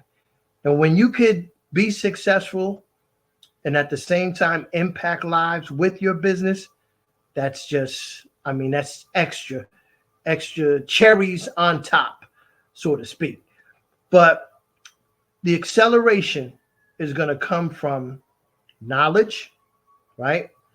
Once you start to realize what you're doing and why you're doing it, and you have the acquired knowledge, either you firsthand or those that you're collaborating with, and you're able to become experts in the field, business development, sales, digital creation, marketing, accounting, whatever that expertise may be, then you start to market and you start to accelerate your path. And then come along the revelations. If you follow along, I'm spelling care, C-A-R-E. Everybody has to care, right? So that revelation, those are going to come. There's going to be many revelations that come to you throughout your journey in business. Some good, some not so good. But when you have a revelation, when you have a moment, an instance, a circumstance, a loss, a win, an issue, a concern, whatever that may be, and yet you have to face it head on. You don't want to run from anything, right? You just want to face it, deal with it, and correct it, and move on. That's what you do when you are faced with any adversity, good, bad, ugly, indifferent, whatever the case may be. Those revelations are going to come. And when those positive revelations come to you, that, like I said, you won a contract, you won a new client, you have a new script idea, you just created the masterpiece marketing proposal. When these things occur in your business life, they're like just, you can't even put a word on how it makes you feel. But if you've ever been part of a team and had the privilege of winning a championship, and it doesn't matter what level, when you win a championship and you feel like a champion, you're on top of the world. And this is the feeling that I get when I'm in a team environment and we're collaborating together, and you're able to experience those winning moments. It makes the losses, not as hard, number one, because no matter what situation you might have lost, and as a team, you're going to come together and you're going to correct them, the mistakes, the errors, whatever. And you're going to, once again, be in that winner's circle. Because once you win, you never want that feeling to stop. And I love winning. Again, back to the Michael Jordan comparison, competitiveness. I just love putting in work and seeing that work pay off. Now we've done C, we've done A, we've done R, now to the E, the elevation.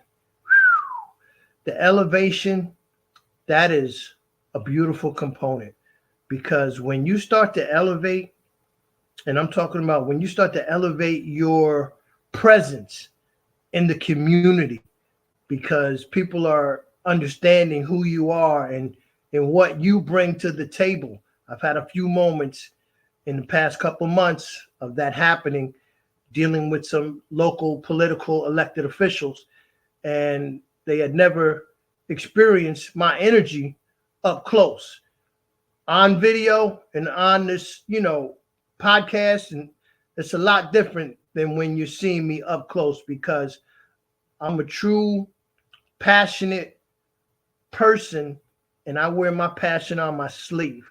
So when you get to see me up close and you feel my energy, it's going to be very memorable. That's all I'm going to tell you. But those elevated moments of awareness and your business is being recognized and you're being recognized and you're being sought out, they're just incredible moments.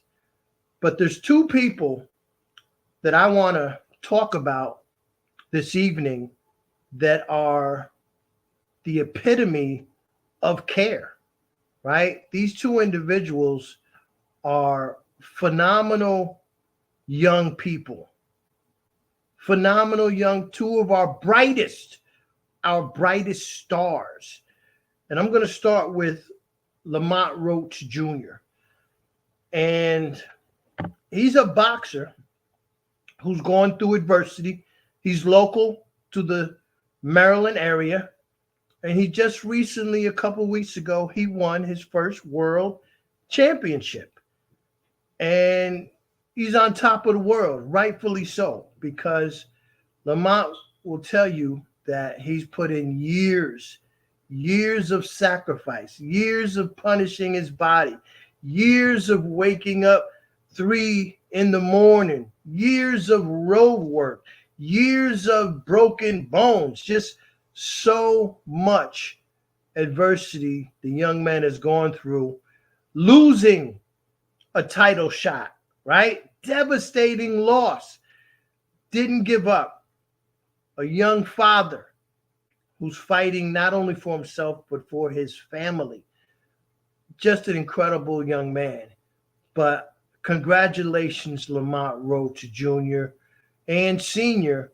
for a job well done. Now the new WBA junior featherweight champion, and I hope I'm getting that right, man. I know you're not heavyweight, but just congratulations, man. You did it, and we're so proud of you. And I know we're going to bring you to this platform in the near future so you could talk about your perseverance, because you have persevered, Lamont.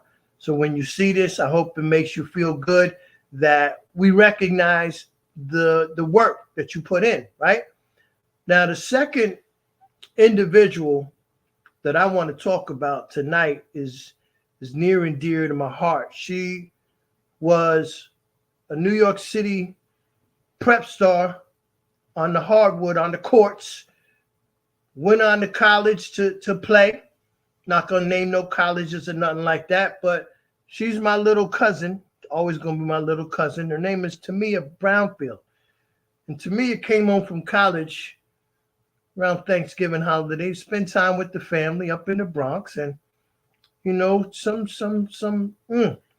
a tragic thing happened. She was doused with the liquid and set on fire. Some girls just didn't like, I can't even speak about it, but she's a fighter. I've spoken to her several times. Her spirits are so high, and she's ready to get back on the basketball court. She knows that she has a purpose in this life that has not been filled yet. And she's had a lot of accolades in her life, especially on the basketball court, but a top student as well, that she's going to be excelling in whatever path she chooses. But she met adversity head on and pushed right through it. And her perseverance and her dedication and her uplifting spirit, it's inspiring to so many, including myself. So Tamia, when you see this, just know that you're inspiring us, you are motivating us, and you are giving us another reason to fight for this life.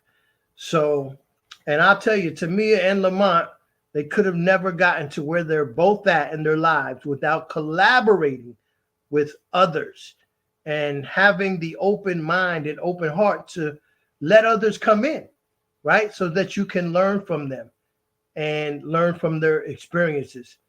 This is what the CARE is all about. And if anyone would like to be part of the CARE Global Series, because we're bringing connectors and collaborators to the platform in the near future, just get out and get in touch with me at www.rcghome.net. And I believe we're coming to a close because my good friend appears. And I know when he shows up, he means business. So thank you, my brother. I really appreciate this. Again, just totally honored to be part of this amazing family. Hey, Troy, on behalf of Dr. Kelly, phenomenal information. Listen, two questions for you real quick. For those that may have come in on the back end, can you just go ahead, that acrostic for CARE, the C, the A, the R, the E, what do those stand for? The C is the collaboration. The A is the acceleration. The R is the revelation. And the E is the elevation. Yes. Powerful, powerful, powerful. Now, here's the other question, and this is absolutely important because all of the nuggets that you dropped today, as they say, as the young people would say, absolutely fire.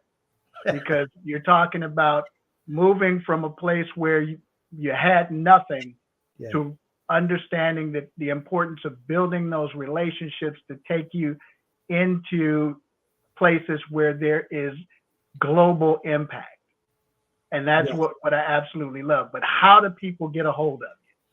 Man, I'm all over the place, man. But the quickest way, I'm old school telephone, man. Call me, right?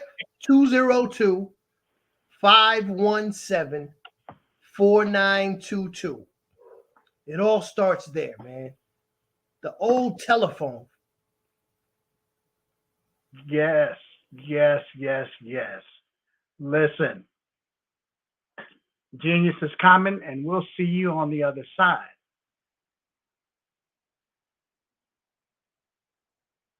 Every dollar counts.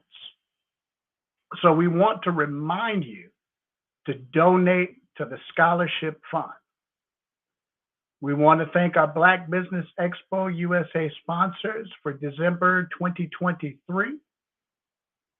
NC 100, Moody Capital Partners, Suede Soul, The Hello LLC, Lotus Richer Coaching and Training, Carolina, Virginia Minority Supplier Development Council, Step Management, 5-Star BDM Media, Barbara H. Smith LLC, Margie McLean Foundation Incorporated, Genius is Common, Earth Essentials, Milani Shani Global, Executive Women's Success Institute, the Quality Coaching Company, Superwoman Business Services, Creative Force Studios, Lee Entertainment, Artistic App Design, Black Business Expo USA. Genius is common, and I'll see you on the other side.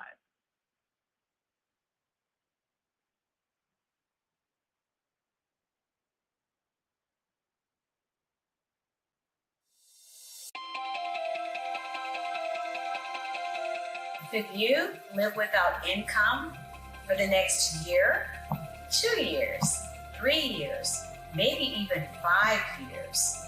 You might be thinking, well, that's a silly question. Well, is it? What if some medical event occurs in your life where you no longer can be the superstar in your household and generate that income?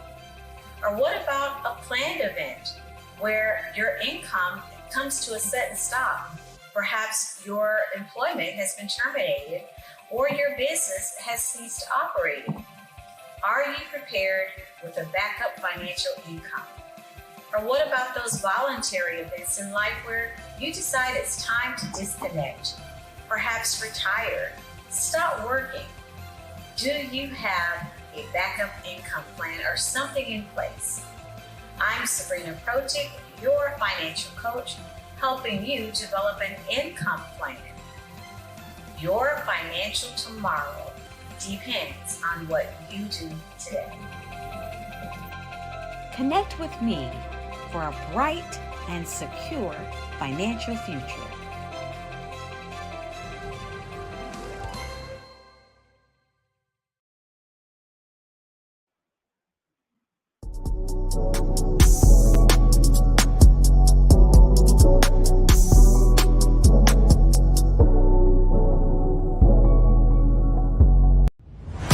Social media is evolving. It's more vibrant, more colorful, more energetic, and so are you. It's not just photos anymore.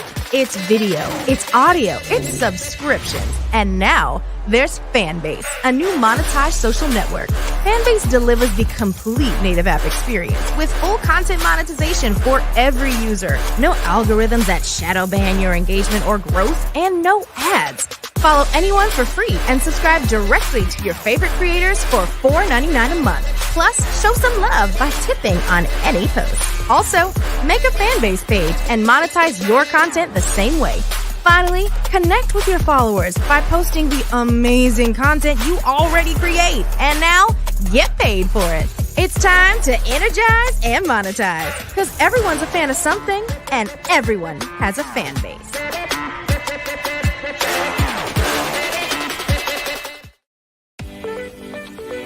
You are in the right place at the right time. The Black Business Network opens again for its Black Business Olympics, a 24/7 broadcast on business, strategies, global branding, social media marketing, finance, advertisement, and much, much more. Featuring the top, most powerful entrepreneurs and speakers and thought leaders from all around the world as they gather together for this phenomenal event. Join the Black Business Network streaming live into the metaverse, STEM City USA, Black Multiverse, Pod TV, Roku, Hulu, iHeartRadio, Apple TV, YouTube, TikTok, Instagram, Google Podcasts, Facebook, LinkedIn, IBM TV, Spotify, and Twitch. Tune in today and be a part of this amazing movement. The Black Business Olympics welcomes you.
Dr. Eric Kelly III and a host of phenomenal speakers from all around the globe for this 7-day virtual event that you don't want to miss. The mission of the Black Business Expo is to raise scholarship money from kids all the way from high school all the way from college. The Black Business Olympics is one of the largest Black business showcases in the world. It is an opportunity for businesses and companies to showcase their businesses globally. We are going to be giving away laptops up to $5,000 away to students. Again, I'm Olivia Appleberry, the founder of 2 Cents Finance and one of the speakers for the expo. I am so excited to see you there. For more info, go to www.blackbusinessexpousa.com or call 919-308-9090 and hope to see you there. I am Black Business. From the moment I wake until the time I sleep. Yes, I am Black Business. I am Black Business. Tell me, are you Black Business? I am Black Business. Do you support Black businesses? Listen, I support Black business because I am Black Business. Black Business Expo. One of the largest business showcases in the history of Black business in the world. The world! Sign up today at www.blackbusinessexpousa.com or call 919-308-9090. I am Black Business. I am Black Business.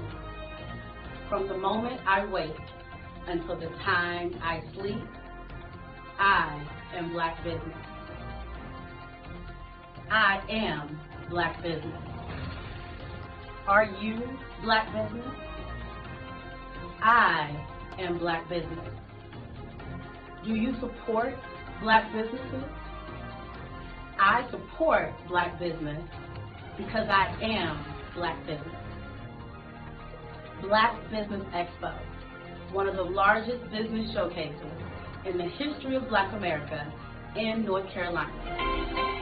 Join Dr. Eric Kelly III and a host of phenomenal speakers from all around the globe for this 7-day virtual event that you don't want to miss.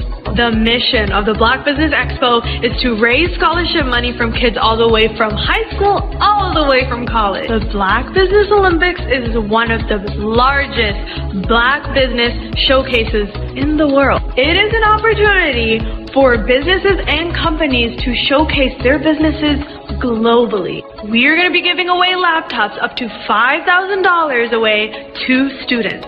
Again, I'm Olivia Appleberry, the founder of 2 Cents Finance and one of the speakers for the expo. I am so excited to see you there. For more info, go to www.blackbusinessexpousa.com or call 919-308-9090 and hope to see you there. I am Black Business. From the moment I wake until the time I sleep. Yes, I am Black Business. I am Black Business. Tell me, are you Black Business? I am Black Business. Do you support Black businesses? Listen, I support Black business because I am Black Business. Black Business Expo.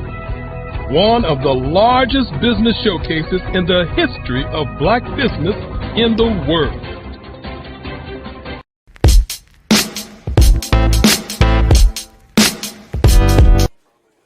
So you going to the Christmas party on Saturday? Of course. What do you think folks will say if my wife and I didn't show up? Plus, they miss my dance moves.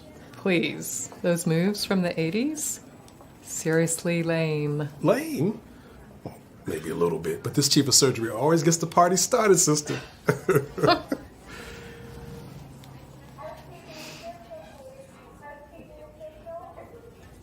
What's going on with your hand? Nothing. Just tired. Stress. Jen, we've known each other a long time now. And we've always been honest with each other. What's going on? Come on, Mark. I'm fine. That hand says otherwise. It's nothing. Look, this does not interfere with my ability to do my work. Jan, until you get a complete workup, you know I can't let you back in the operating room. Mr. Menchef, did anyone else have access to your badge last night? Say around midnight. Because the computers here at your lab show that somebody was here. Although your cameras don't show it, somebody was in your building. The chip is his property. Belongs to him. No, he belongs to no one. Simon, do you belong to him? No, he has a right. He has no rights. Belongs to him. Shame.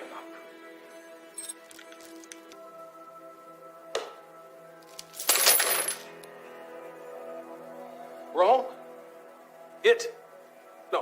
He just wrote free man. I am not chaining him up. Hey, man, where's the bathroom, man? Huh? You know you're the only one, right? Right, and she's number 2, and that one's number 3, and number 4. All of this stuff, it's not pleasure. This is business. It's not. Relax. Enjoy yourself, all right? You know where they are. I know you know. You're just lucky I'm a nice guy. This house is for sale. You go in and act like you want to buy the place. Look around. Find everywhere you want to go. That way you'll know the floor plan. Aren't you worried that they might call the cops afterward? No. Because when he gets back, we gonna kill him and his wife. Lock this up. Somebody forgot to throw away the key.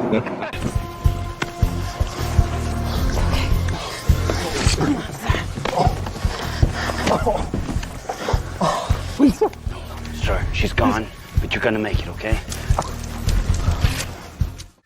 My heart is aching, but I'm a fool to let it go on breaking. No way. Hey, look, guys, it's spaghetti. Hello, how are you? I don't believe this. Hey, could you do me a big favor and spook my kids for me? I'm with my friend, so... Could you do me a favor? All right. Come on, please. Spaghetti, thank you. Come on, for the camera, just one more time, please. I'll give you one standing up. Yeah. Framed it. Shouldn't be shooting this. Yeah. Spaghetti! Yeah. Spaghetti! That's it. Oh, spaghetti! Spaghetti! Yeah. Spaghetti! Yeah. Spaghetti! That's it. Yeah, Making our day. Spaghetti, yes. Hey, I'll give you 3 more. One more quick favor. Yeah. Could you take a picture with them? My Yeah. kids? Huh? Come on. Let's do it. Yeah. Right here. Got you all in frame here. Do you mind if you move out of the picture a little bit? You're kind of in the way. Yeah, I'll try. All right, listen, I appreciate it. Thanks. Oh, smooth.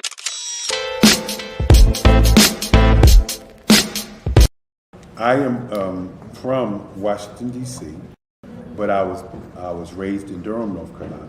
I came to Durham when I was about 5 or 6, and then I traveled back and forth to D.C. because it's where my people are from. One of the unique things about my family is my mother, she's also an artist. She does quilting, and she does a lot of artistic things. And then my son, he draws with both hands, his right hand and his left hand like I do. So that's kind of a family trait. And then my other son, he's a videographer, and my daughter, she works, she's a regional vice president for Sunglass Lab.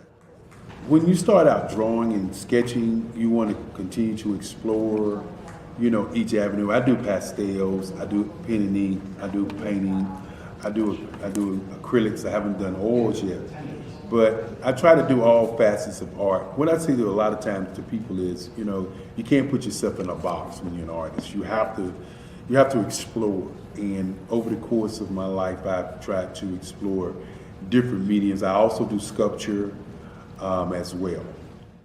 I choose my subjects by the intensity that they have in their faces or the intensity that somebody is moving, because I do more than portrait drawings. I also do I do abstract, and then I do figurative drawing also. Well, what happened in this particular show is that I started out trying to come up with something that would be a little bit different than what everybody else is doing.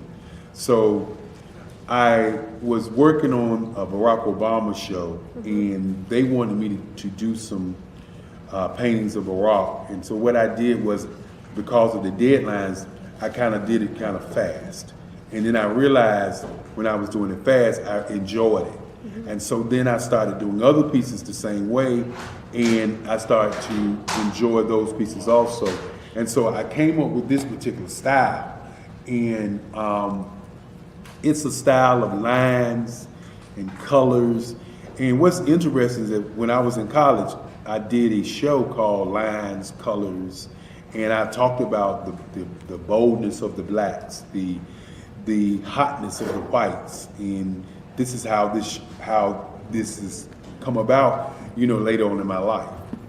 And the colors comes from a lot of the entertainers that I work with, where they wear different colors. They don't wear, your plain reds or your whites. They wear different colors, and so that's also another piece of what's giving me the colors. The subtitle of this show is Faces That Speak Life. That's real critical. Faces that speak life. Each one of these pieces is a life source and a life energy that's being put on display for people that are looking at it. I always say in terms of my art, it's not important that I draw them. It's important what you get out of what I draw. I don't try to just draw it because you like it. People wanted me to do prints. I didn't do prints. People asked me to do different people, but the people that I choose are people that make a difference in the lives of people in the world. So the human landscape idea was, again, as I say, the lines represent your emotions, it represents your ideas, and it represents your journey as a human being. And that's why you get the different pieces and the different looks. And as you notice, I try not to do one look that looks alike another look. And that's what's the most important part of this show. Having a brand that resonates with so many people across the world is truly a phenomenon. But being the face of that brand that empowers people is something that I don't take for granted. It's actually way bigger than me. But it's when I hear those stories of what people had to overcome, that is what our brand is about. Resilience, persevering, and not giving up. Physically, mentally, or spiritually.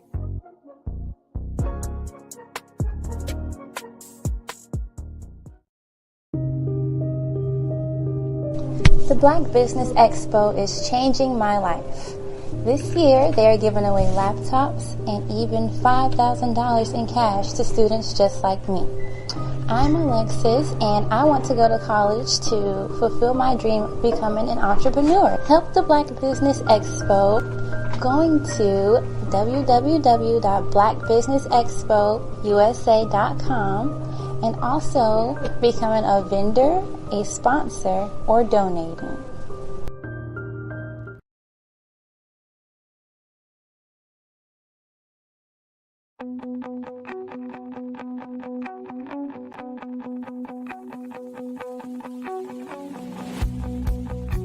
I am Black Business.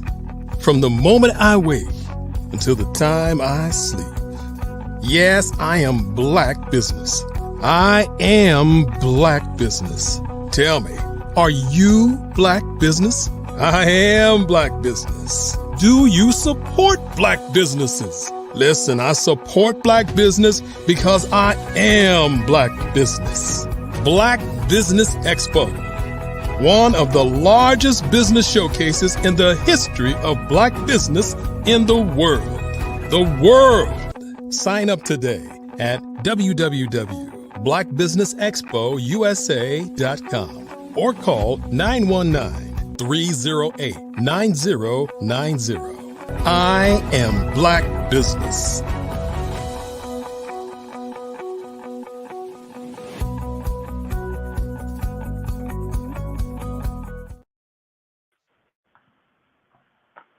Good evening, business owners, entrepreneurs, thought leaders, and corporations.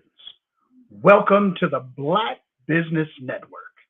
I'd like you to imagine with me, if you will, opening an app where you can collaborate with like-minded individuals from around the world, get inspiration and in-app tools to launch and grow your business, as well as share your knowledge and earn compensation, all in one app. Well, the name of that app is Truso, short for Truly Social. Hi, I'm Matthew Newman, the founder and CEO of Truso. A new concept in social media, Truso is designed from the ground up to be a platform that's both social and empowering for all its users. How exactly do we do that? I'm glad you asked. First, Truso brings the world together via video. Psychologists assert that video provides a significantly more effective connection than audio only. When you enter a community on Truso, you're face to face. Second, on Truso, you don't have to have 1 million followers to monetize. Our business model allows all hosts and moderators to monetize, no matter the size of your following, by 1, producing fee-based content, and 2, inviting others to join the platform as subscribers. Even more, Truso has an in-app resource library with over 100 free resources, forms, and documents to help you build your brand and grow your business. Third, Truso is inclusive. The deaf and hard of hearing communities make up 360 million people worldwide. Unlike audio-only apps, Truso embraces this community, providing a networking platform that allows them to participate via video and closed caption. We even have a deaf and hard of hearing foundation in the works as well. Fourth, Truso is both social and safe. We refer to Truso as a virtual extension of the beauty shop, barbershop, and brainchild of the community. A place where there's laughter, along with wisdom, growth-oriented conversation, and genuine connections in a safe space. Truso even has proprietary security to ensure we maintain a safe environment for everyone. Where are we at now? Truso is live, y'all. We've launched in beta, and we're acquiring users daily. We have an incredible development and marketing team, plus amazing celebrity influencers at the table, helping us spread the word around the globe, beginning within the African diaspora and beyond by creating a safe space for growth, connection, and collaboration. We're truly excited about Truso. We've created something special for which there is a global market. And we invite you to embark on this journey with us as a shareholder. The future for Truso is truly bright. Join us and let's go there together. Hello, I am Dr. Eric Kelly III, the visionary strategist and founder of the Black Business Olympics. I invite you to showcase your Black-owned businesses on the Black Business Network global stage. The Black Business Olympics is a global Black Business Network platform that propels Black-owned businesses into the international spotlight.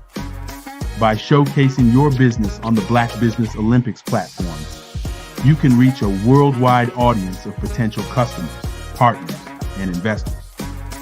You can also establish yourself as a thought leader, an expert in your field, attract lucrative partnerships, and more speaking engagements.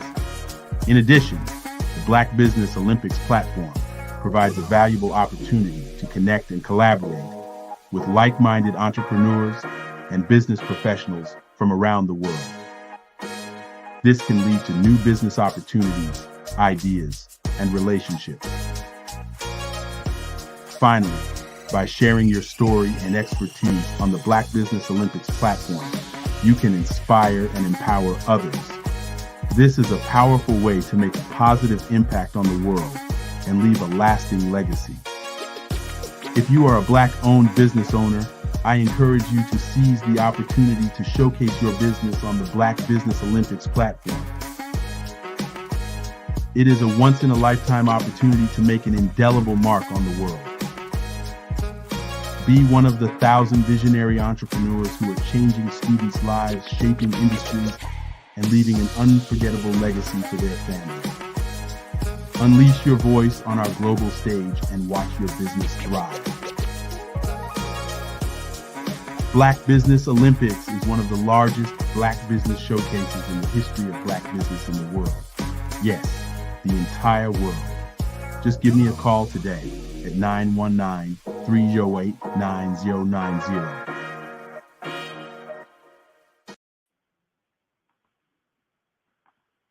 Good evening, business owners, entrepreneurs, thought leaders, and corporations. Welcome to the Black Business Network. My name is Lawrence Nichols. I'm your business moderator for this evening on the Black Business Network. The Black Business Network is a 24-hour business network showcasing Black businesses, business owners, entrepreneurs, and thought leaders worldwide. We have speakers from North Carolina, London, Singapore, Africa, Japan, and cities all over the United States. The Black Business Network is a global community sharing its business knowledge to empower, inspire, and educate businesses about business. Our next speaker is Mark Neely.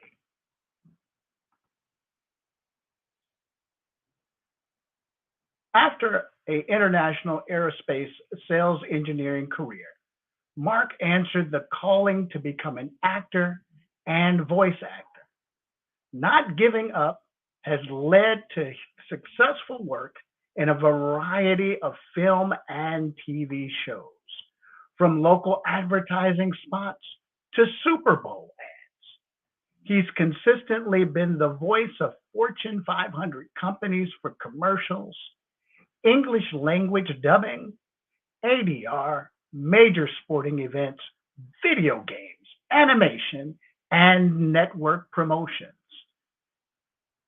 He has a passion and has been able to work with young students in San Francisco and Los Angeles, mentoring and reading with them. He's been blessed to have his voice heard daily somewhere around the world on the TV, radio, and streaming services. And he gives back by showing young, dedicated voiceover professionals the road ahead. I present to you Mark Neely. Mr. Nichols. Hey, sir. Thank you, man. I'm honored, humbled, and want to say a big up. I appreciate your introduction that way. I said, who is he talking about? Okay, that's me. I appreciate you, sir. Thank you. Thank you. Genius is coming, and we'll see you on the other side.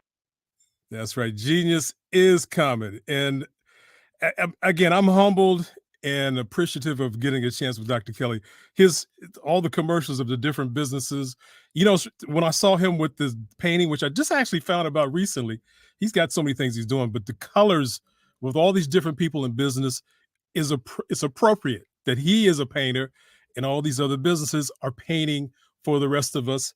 And I'm just proud. You hear my voice on the different intermissions between the speakers, and it's not a James Earl style thing. It's just passionate. It's passionate. I really love this work, and I love talking about something that I really am enthused about. So that's what you hear. It could always be better, but I'm passionate about what Dr. Kelly's put together in the Black Business Olympics. My grandfather would love this. He was a business owner himself, so that's where the base lies. And I want to thank you. So you saw my part where I had more hair back then. I started out acting, and that's what voice really is. It's voice acting. And so he's asked me to come on at different times during the last year, and hopefully from in 2024. But voice, every commercial you hear, every animation you hear, every audiobook has someone like myself, but they just didn't get hired. They had to work hard. Some of the auditions I do are up against thousands of people every day. And I'm blessed to win some of those because I just believe in what they're saying. I know where the words are placed and how it's done. And I love getting a chance to tell people who really want to do this People say they want to because they have a good voice. It's a lot more than that. So I'm working with people, young people, people middle-aged, just when they want to do this, I'm here for you. Dr. Kelly knows how to reach me, markneelymedia.com. I'm here. Every Thursday, I put on a workshop where they get people that want to do this and show them some of the bumps in the roads you want to avoid, but really just to work out how it's done and meet people who are prominent in the business. So again, I'm really proud. Hope we continue to do what we do in a group. And I'm also in this space. People know my voice, but the part where I'm being very proud to bring on other friends of mine, business owners that do things, is what I'm hoping this is going to turn into what it has turned into, guests and people I know to talk about what they do. Sometimes coordinating the work I'm doing with them, but really great, passionate, amazing business owners. And I have one of those people here today with me, a great friend I've known for years, but also proud of what she's done in her business work and how she's done it and watched it progress and grow. And it's sometimes, even if you've been in business 10 years or whatever it is, you feel like it's the first day a lot of times. And what's coming you can't even really name. I mean, you have to speak it and you have to go from there. I remember Dr. Kelly talking about this platform. I couldn't imagine. I don't know if he even imagined what it's turned into. And even for myself, is just starting out, first job, and for my first year, I made $25. The first year, just and trying to learn how it's done when I voice a commercial or get an audition. It's all a process. It's a format you have to follow and understand the rules. But unless you really are hooked up and have a relationship with someone who can mentor you and tell you, it can be years of walking through deep mud, and you don't want that. So that's what I'm doing. And I know what the Business Olympics is doing by just not promoting a business, but sharing with people who want to do this, how it's done, the best strategies of how it's done, not with the concepts and positive statements and how it's worked out. But at the same time, watching that journey and seeing that it's possible when you make a goal and place it out there and put it down and write it down and stick to it, and have people who can bring you up when you have a moment where you know you're not doing what you should or having a mistake. You can reach out and call. Business is done with relationships, just not people who buy your product, but people who have anything you think you've done, someone's been through. So reach out. And that's some of the things that took me a long time in voice acting, years, because I just didn't really know the people that did it. And I was too proud. The ego was too big because I came from a successful international sales situation. And I didn't think I needed to go reach out to people. But with the years of failure and tripping and falling, I said, I need to talk to somebody. So that's what has led me to this place. After 17 years, people will call me to do it. So I'm blessed with that. I mean, this past week, I've worked with HBO. I worked with some major brands. I mean, I can't even remember sometimes what's going on. I actually do want to show this. This is one of my animation characters. Final Fantasy, you've heard of that. Assassin's Creed, Call of Duty. I do those voices, and it's a fun, wonderful place to be instead of trying to just sell a certain product that I really am not enthused about. But that's what it's turned into. So any commercial, if you're interested in this work, any commercial you hear, you'll be able to go to that and listen how they did it and copy it and mimic it. And passion is what just showed up on the screen here. A passionate business owner. That's what this is all about. Deborah Hubbard, CEO, founder. I'm gonna give you a little richer introduction. Innovator, emancipator. You've done it all and continue to do it all. Does it feel like the first day sometimes, Deborah, even after the years you've been in it? Oh yeah, it does. It's like, did I do this before? Yeah. But yes, it's first of all, thank you for the warm welcome. You're just so amazing, and it's just a pleasure to be here. Well, I'm honored to know you as a friend, and just all these years, it's even when I haven't had a chance to catch up with you more, it's just knowing that to watch your journey is an honor. So that's what it is. So I want to really just go through some bullet questions with you to just so people know who you are. Again, I can say this is infomercial, but I want people to know that this is Look at me flying the flag. And a great product. And yes, here it is. Yes. It's signed. Ah, Well, you I got have it. my business Black Doesn't Crack starter kit right Yes, here. yes, So, yes. so tell us, how many years have you been in business, Deborah? Oh my gosh, we've been in business for 9 years, and June 3rd will be actually 10. Wow. 10 Next years. year. Yes. Wow. And so just to say that you can make it first 2 years, because they say if a business makes it past the first 2 years, then you're good. Like you're just over that hump. But then you Yeah. have a lot of other hurdles to climb. You should put a 10-year anniversary T-shirt out, something like that I for might have to do it might you know. do Black marketing. don't crack after 10 years either. So Yeah, keep going. right, right. What I'm amazed about, because I remember the moment you called me and asked me about this phrase, and I didn't believe that.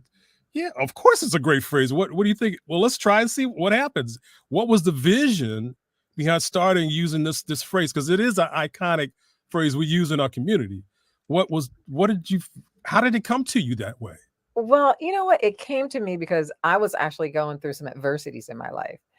And then I was going through a divorce. I didn't know what end was up. I didn't, I was 54 years old, midlife crisis. It's like, what do you do next? And Mhm. I've done everything. I'm a woman of many wonders. So I said, okay, so this phrase was put to me in a certain way. And I said, I did some research, Googled it. Hey, black don't crack, looking good for your age. That's all I saw. Yeah. But then I thought about it in reference to me, and I said, you know what? It's deeper for me. Black don't crack to me meant I didn't crack physically, mentally, and spiritually when I was going through all of those adversities. Yeah. So I said, what about if that would be my concept? And could I market that and could I sell it? But what was so great about it, it was something that I was passionate about because it was my life. Mhm. And I put pen to paper and I decided to go ahead and do it. I jumped in full force, and that's still my story 9 years later. Yeah, I remember you having a booth at the Newport Jazz Festival, Oh, and yeah.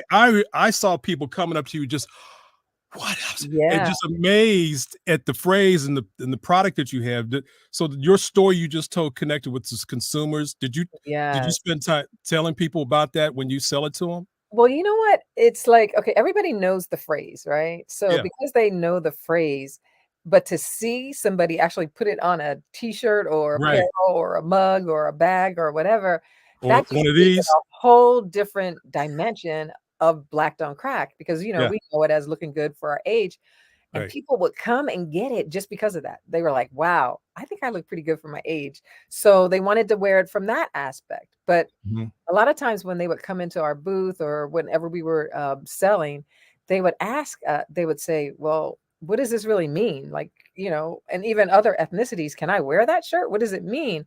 Yeah. I would tell them, if you've had a dark or a black moment in your life, then you can say, I am black, don't crack.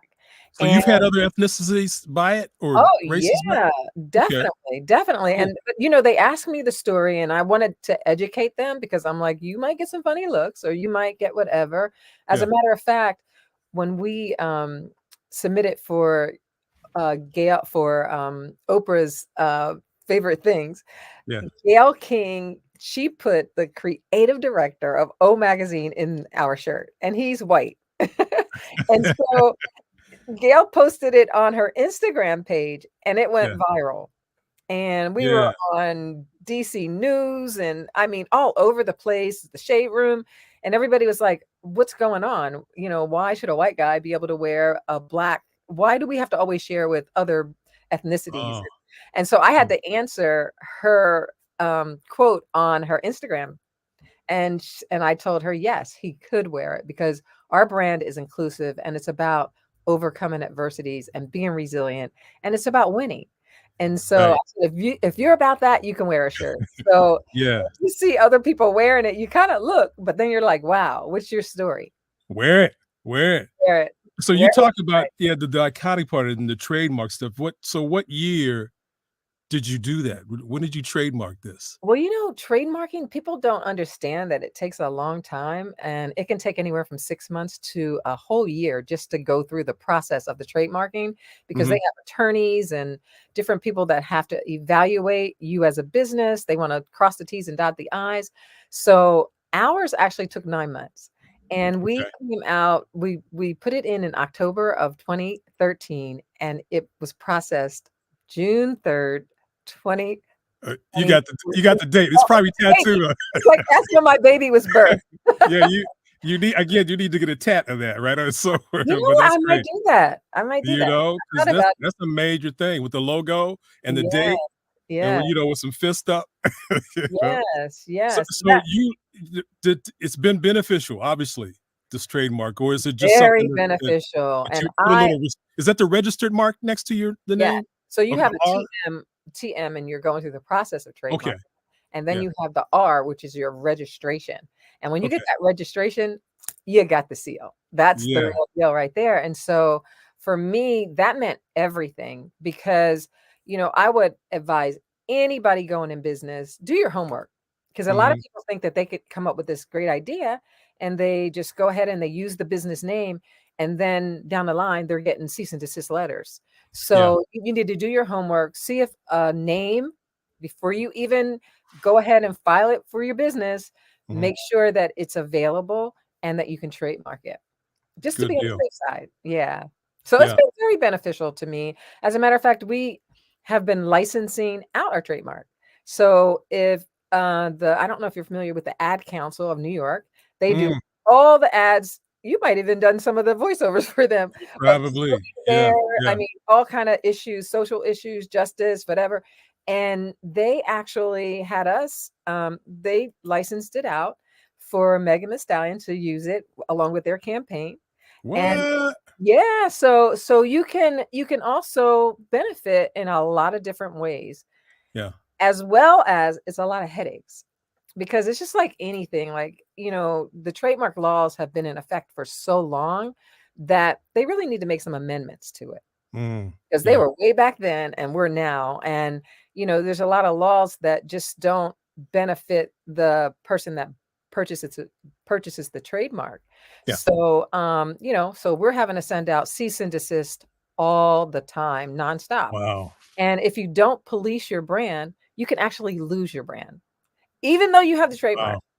Even though you have the trademark. So I've learned a lot along the way I'm about sure. trademarks. You probably got your law license yourself, doing that. Almost Yeah. trademarks. Yes, I almost. I I know how listen, I remember your passion to get started and what you possibly could turn this into, but could you see where you are today 10 years ago?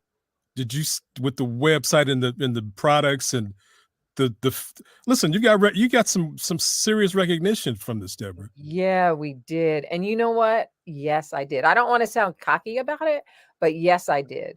And the reason is because I envisioned it, I believed it, I prayed about it, and I really believed that this could all come into fruition for me. Mhm. Mhm. And I people always say if something's bigger than you, then it's greatness in it.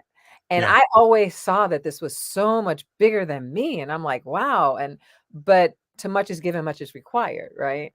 Right. So, and I felt like I had that in me to stand to the test, and I did, and it's been working ever since. Again, I'm so proud of you. If you've got $1 million goal, you got to do $1 million worth of work.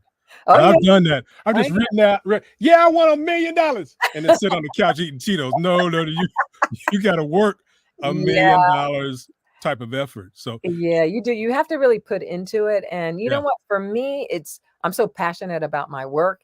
It's not work. Like I'm working when I'm not yes, supposed to be. I'm yeah, working on holidays. I'm working whatever. And everybody's like, can you stop? And I'm like, yeah, you can't stop. You yeah. can't. You just got to keep going on. Part of again, I do more voice work now. Obviously, that's most of my day. But I started out thinking I wanted to get on TV. With the pandemic, I kind of slid back into this, and it's worked out. This is what my whole day is. But I do know from being in TV and movies, product placement was a big part of what happened sometimes. And sit a can of whatever there, you don't turn it this way or turn it that way, and that was Right. part of the mission. So I've never really learned. But how do you get your placement done on TV or Well, you know what's the what? process? I think, it's really funny because I had a mentor and she was teaching me that when you're going out to create a brand, because I wasn't Mhm. just doing a little business, I wanted a brand. And she said, one of the first things you have to do is you have to use the resources in your network, right? Mm. And I'm Mhm. like, okay. And you know what? I was in entertainment because I modeled and, I did a lot of videos and I knew a lot of people in the entertainment business. So because of that, I had resources. Mm. So I'm like, okay, you have to put your fear down. You just have to Right. ask. You have Right. not because you ask not. So I'm like, you know Yeah. what? I'm asking everybody. And I'm like, Yeah. hey, can my shirt get on here? Can my shirt get on there? And I was sending packages and sure enough, they say, yeah. So I think Wow. sometimes we put up a barrier of fear before we can even get the answer. But I always expected yes. And And guess that's what? from relationship. That's such a I Yes. mean, that's what LinkedIn does it a lot of ways, but just Yes. knowing people Mhm. who refer you, who bought the product is just so paramount when it It comes to is. work, businesses, especially our businesses, just our community knowing each other and pushing it and a brand like yours. It's the pandemic. Oh, How did it go for you then? I mean, was it I would think you'd have more of an opportunity with online, but Well did it well, hurt or okay, help? so you're in Mhm. that comfort zone, and it's like, wham, the mall was closed for a year. The mall was closed actually for a year and a half, and Mm. so I'm like, "Okay, what am I gonna do?" It forced me to go into e-commerce, and it was the best thing that ever happened to me. I know a lot of people were upset about that pandemic, but I was like, "I think I prayed for that pandemic because Me I too. was on the Yeah, road I so didn't go much." to I had to go to auditions. I worked right here. Yes. Worked right here. But I was on the road so much doing shows, Essence, the Black Caucus, you name it, traveling all over. And I'm like, Lord, can I just have a year off? Yeah, And, yeah. and then the pandemic comes. So I tell everybody, I'm sorry, but I think I might have prayed for it, right? So It's your fault. it's my fault. Y'all can blame me. Thank you, thank you, So thank you. I go through this pandemic and I'm like, okay, what am I going to do? So I said, you know what? I'm not going to worry. I'm just going to wait and see and wait it out and see what happens. Yeah. So I think around March, April, May, I came up with this idea to do face masks. I think you have one of my videos. Yeah, yeah, yeah, yeah. It's Face right here. I wear it, boy. It's we time to were start wearing making them again yeah, because COVID's we coming were back. making wait a minute, we were making like $7,000 to $10,000 a day just doing face masks. What? Yes, and I was like, "What? Oh my god, Dang. this is so cool." So you think something that's supposed to be a setback, sometimes it could be a setup. A And blessing it in just disguise. Yeah, definitely yeah, set me up yeah, for, like, knowing that, you know what?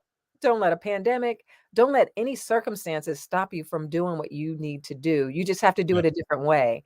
And I think that just gave me more, strength to my backbone. Can I make a point? That's what's happening now in voiceover. People think AI is gonna Yeah, take over.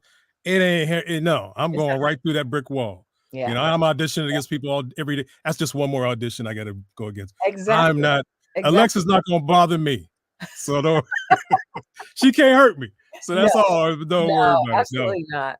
You It's know, just a you've challenge. got all these different products. Well, you mentioned the mask and so forth, but and I've just touched the surface of what you do sell, but what's been most important to you? Oh my You god. Well, first of all, the fact that we could have a brand that I mean, like, I'm bumping into people in airports and, in the grocery store, in the post office, and people are calling me, and it's like a Mhm. black don't crack alert, and they're telling me, "I saw such and such in your shirt, and I told them that I know you, and I know you," and I hear these like, I'm hearing these more frequently, which is amazing, right? Mhm. So, with our brand, we wanted to make sure that we had the best quality, stylish, for guys and girls, and so Yeah. everybody could rock it. And like I started out with just a tank top for ladies and a little crew neck, and that was I how I remember. started. Yes, I remember that. That was Yes. it, 2 shirts. And I Yeah. went to this event. I sold 300 shirts the event. I was flabbergasted. I'm like, there's no way that this I didn't expect. I mean, I did, but I did it, you know? Yeah. Yeah. So after that, then we started adding all different types of designs. I even started manufacturing. So, it was like the sky was the limit. Yeah. But now, and when I sent it into Oprah's favorite things, we had to do like a little catalog. So I sent in a Mhm. catalog and we had over 80 products, 80 different products. And I'm like, I wow. didn't know that. Yeah, Dang, between styles and colors, we had over 80 products. And that's great. we just keep adding to it. And one of my favorites is my mug. I'm putting in I my, love I'm the mug. buying one tonight. I'm buying one tonight. You Everybody got else watching, you buy got one of those cups. it's like it's the mug that you want to curl up under. I love it. But I love it. I love it. yeah, so we have mugs, we have bags, we have jumpsuits, we have hoodies, long sleeve, short sleeve shirts. We Yeah. have it all. Shorts, Yeah. it's just an amazing, like the sky's the limit. Well, It's just you keep you staying you you touch relevant. the sky with what your passion's about and where this has come from. As I watch it again from the small part to just going crazy. This Yeah. is a question I've always had for you and people like in your position is how do you get to a major retailer like a Macy's or who would be a major retailer for your just clothes and products, or do you still want to just go from your online presence? Well, you know what? The new wave is a lot of major retailers. They're now, especially after the George Floyd incident, Yeah. they really want to support Black businesses. And for instance, in 2025, Target, they're trying to put multi-millions of dollars into people like me and Mm, anybody that's out there that's yeah. entrepreneurs or have a business, and they want to offer them to come in as a vendor. Yeah. So, that's a privilege, I think, to get into a store and a retailer and to vend with that retailer, such as Mhm. Target or Macy's or whatever, and especially during Black History Month. So those are some of the things that entrepreneurs or business owners you need to look into because there's a lot of possibilities, and that's what I'm looking for 2024 and 25. Yeah, yeah, yeah, yeah. What's the phrase again? 224. So More in more 2024. 220. You got a lot. Hey, you got a lot of tattoos to put on. More right. I gotta have a whole sleeve. Oh, More, sleeve, right. right, more in 2024 for sure. Yeah. Now you have social media. I know you have Instagram and you have what's the impact and how does that your bottom line or You gotta you know, have you gotta I need to do I don't have Instagram, which is probably crazy to people. you gotta have it. You gotta have it. I'm And gonna start doing it. But what kind of impact has it had for you? well, I think for older people, and I'm putting myself in that category. I'm an older people. Right. For us, millennials, Gen Zs, they got it. They don't Yeah. have any issues with social media, posting 20 times a day and being on it 20 times a day. But for us, we're a little different, right? But if you have a business, you have to do it. Yeah. And just the impact of, like when I used to post something on social media and say I was in DC doing an event, and somebody would DM us and say, "Hey, I'm on my way to your booth. I see that you're at such and such, or you're at the HBCU show. Yeah. Yeah. We're coming to get a hoodie. You know what I mean? Yeah. So just to see how that can just happen like that and it turns into dollars, you Yeah. gotta do it. You gotta Yeah. do it. And then just sending messages out because our brand is really about empowerment and to know that you can uplift people when you think that they're not even watching. And Yeah. one time I had this woman, she DM'd me and she had breast cancer. And we have a shirt that has a little breast cancer awareness emblem. And Okay. she's like, "Oh my God." She goes, "You don't know what your posts do for me." And I Wow. purchased one of your shirts. And when I purchased the shirt, it just gave me a whole new outlook about what resilience really was or is. Yeah. So just touching somebody and hearing that, it does so much for your soul. Um, I if yeah. you're passionate about what you're doing.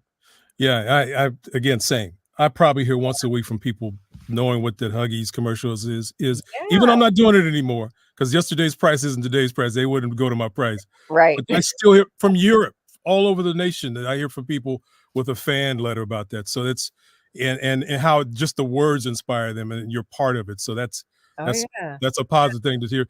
I want to ask you, and I'm not sure, but what can we be on the lookout for with Black Don't Crack? What's coming up, Deborah? What do you Ah. look at it. happening? What can we be looking out for in Well, you know what? 2022? I'm just really blessed that you guys asked me to come on to the Black Business Network, and I am going to reveal something that I have not revealed it with What? anywhere else yet, What you talking about? but here, and it is our Black Don't Crack skincare moisturizer. Wow. Look Yep. at that. So Congratulations. That's brand Yep. new. So in the next couple of weeks, you're going to be able to pre-order it. blackdon'tcrack.com, blackdon'tcrackskincare.com. And I'm really proud of this, of, just doing the whole package and making it beautiful. But more than anything, that this is something that's needed in the skincare. We know about those myths about our skin. Yeah, We don't need this and we don't need that because we're Black and we have the melanin. No, you have to protect your skin. And you have to do it with a daily routine. And we're starting off with our facial moisturizer. So Is we're that for really, men too? Is that for men it's also? for men and women. It's Fantastic. gender neutral. Everybody's gonna Congratulations. and the bottle is sexy for men or women. Look at that. You see that? Oh, shoot. See that? Hey, listen, I'm waiting for it. You didn't, now listen to me. You didn't know I was going to do this, but congratulations. Oh, Congratulations. my From me, hey, now wait, listen. Oh, From me and all the thousands of people who believed in you, yes. here you go. Cheers. Congratulations, dear. Cheers. A brand new product opening up, and we look forward to that doing millions. Yeah. That's going to be the first in your line. Definitely. And, so I'm glad you're not here. I'm sorry you're not here to toast it, but I'm gonna drink yours too. That's okay. I have some in the fridge, so when I get out, Pop it. So and I'll cheers. But for sure, yeah. So that's a very proud moment. We started out with apparel. We have the trademark in apparel. We have skincare, and we also have entertainment. So we describe what do you mean by entertainment? What is that? Well, entertainment.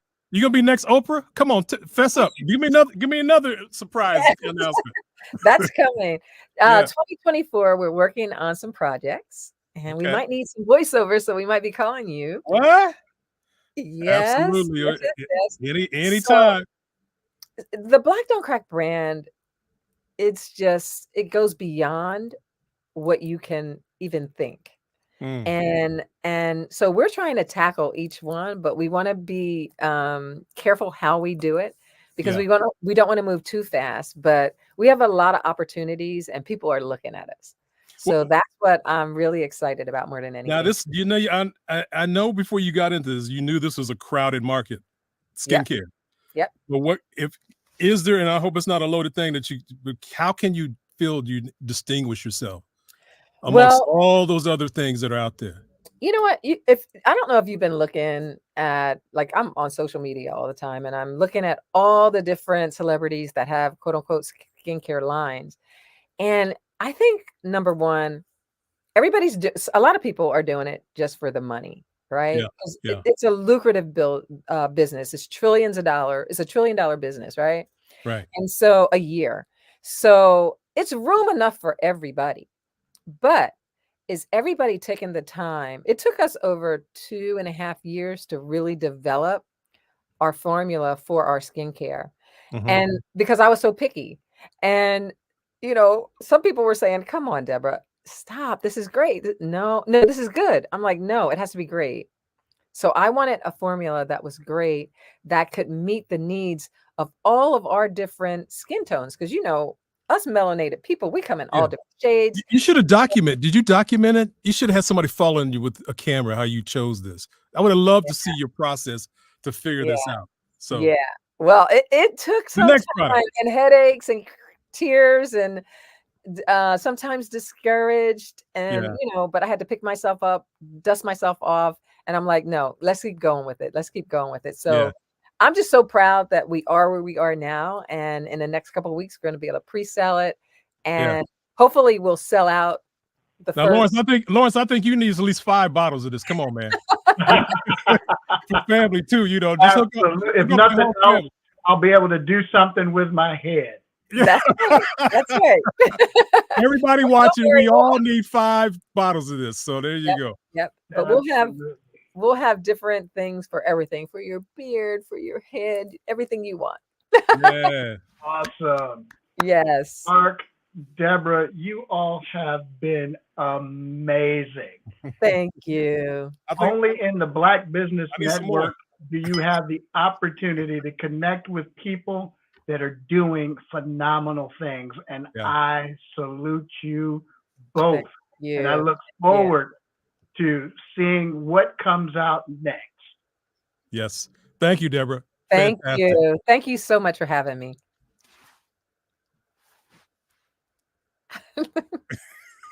Yeah, no. Okay, there you go. We All off or right. on? Are we still on? Yep. So Genius Say is something else, Deborah, quick. and I'll see you on the other side. Okay. Yes, for Bye sure. now.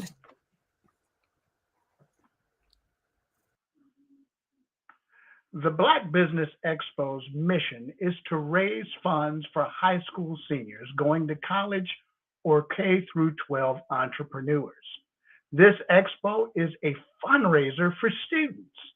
You may go to www.blackbusinessexpousa.com to donate to the scholarship fund or use the Cash App that's on the screen below at #BBXUSA.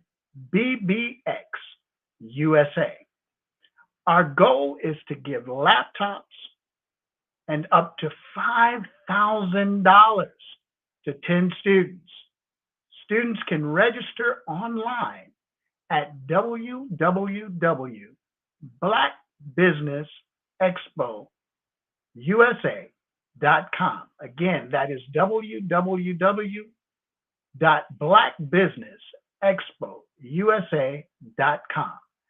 Every dollar counts, so we want to remind you to donate to the scholarship fund. We want to thank our Black Business Expo USA sponsors for December 2023.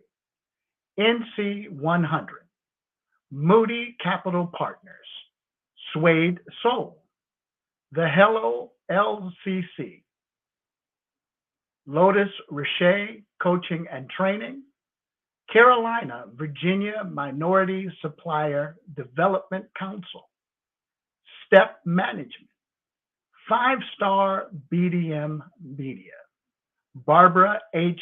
Smith, LLC, Margie McLean Foundation, Incorporated, Genius is Common, Earth Essentials, Milani Shani Global, Executive Women's Success Institute, The Quality Coaching Company, Superwoman Business Services, Creative Force Studios, Lee Entertainment, Artistic App Design, Black Business Expo USA, Genius is Common, and I'll see you on the other side.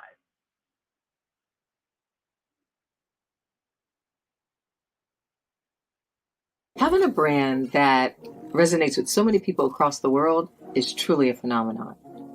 But being the face of that brand that empowers people is something that I don't take for granted. It's actually way bigger than me. But it's when I hear those stories of what people had to overcome, that is what our brand is about. Resilience, persevering, and not giving up. Physically, mentally, or spiritually.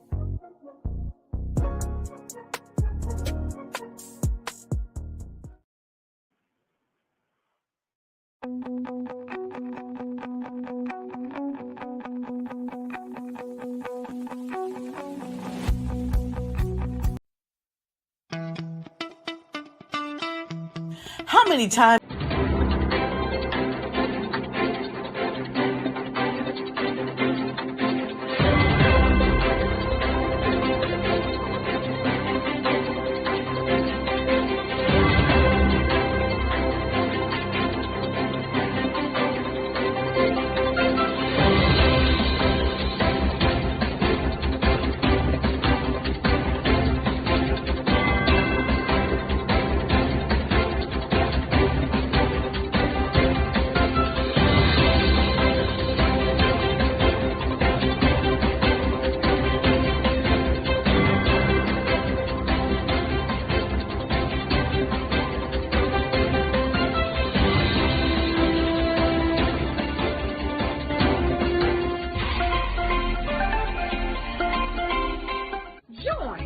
Dr. Eric Kelly III and a host of phenomenal speakers from all around the globe for this 7-day virtual event that you don't want to miss.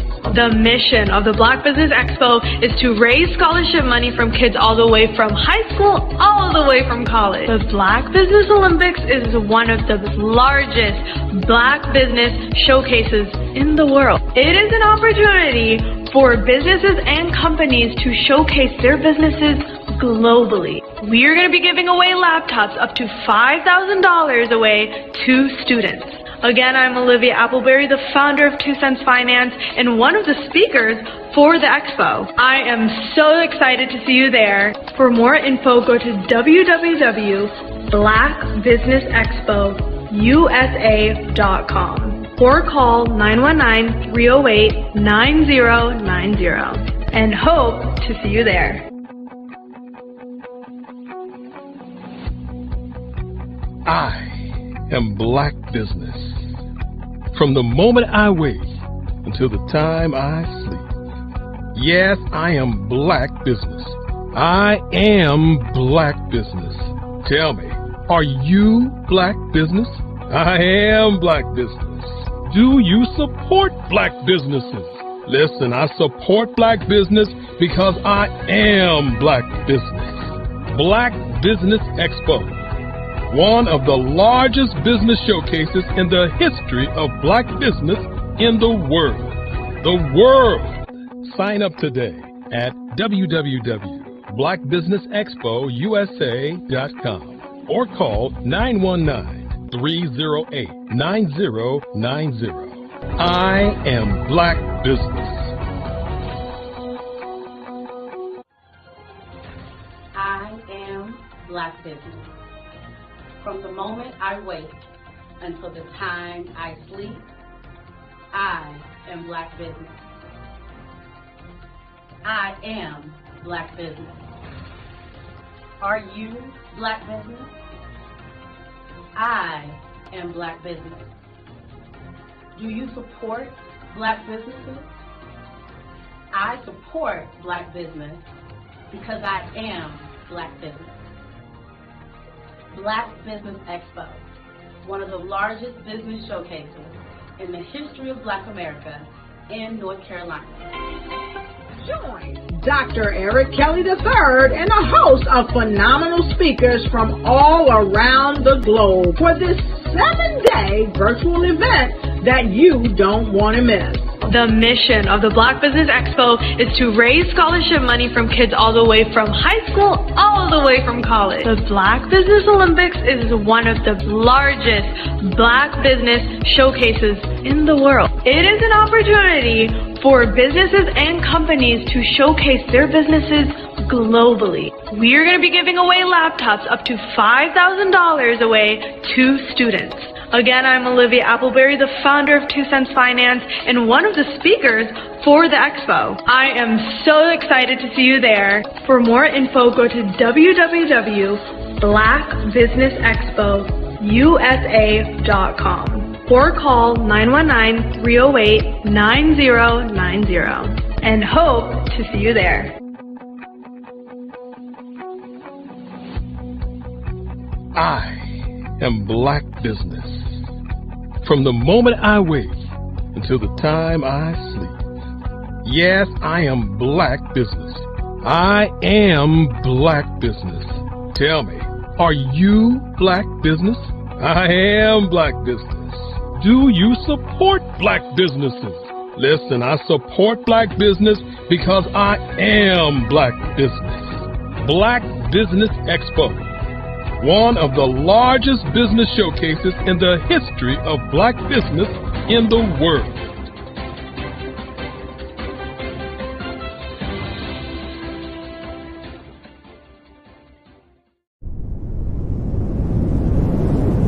Art to me is a creative expression of something from nothing.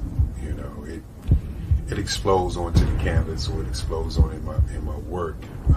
One of the things that I try to do more than anything is I try to just give the lines and the movements and emotions and expressions into what I do. art really means to me a chance to express how I feel deep down inside. Most of my art begins as a thought that I might have, you know, whether it's sports, whether it's history, whether it's a woman or a man. It pretty much starts as an idea of thought before I get into the actual image of what I'm going to draw. I do a lot of historical pieces. I was a history minor in college, and I love to do history pieces. And a lot of times I'm thinking about history, and then I try to make that history impact you as you look at it. That's one of the reasons I do pictures so large. People ask me, why do I do pictures so big?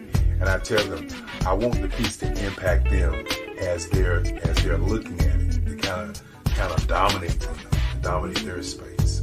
And most of my pieces I try to do off page. I don't try to do anything that's going to be in those four corners or in a square. And I want your imagination to be a part of the piece that you're looking at.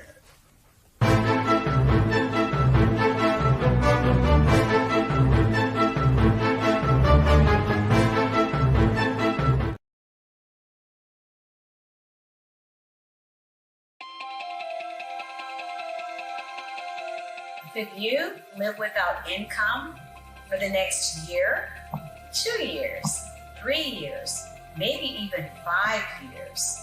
You might be thinking, well, that's a silly question. Well, is it? What if some medical event occurs in your life where you no longer can be the superstar in your household and generate that income? Or what about a planned event where your income comes to a sudden stop? Perhaps your employment has been terminated or your business has ceased operating. Are you prepared with a backup financial income? Or what about those voluntary events in life where you decide it's time to disconnect, perhaps retire, stop working? Do you have a backup income plan or something in place? I'm Sabrina Protic, your financial coach, helping you develop an income plan. Your financial tomorrow depends on what you do today. Connect with me for a bright and secure financial future.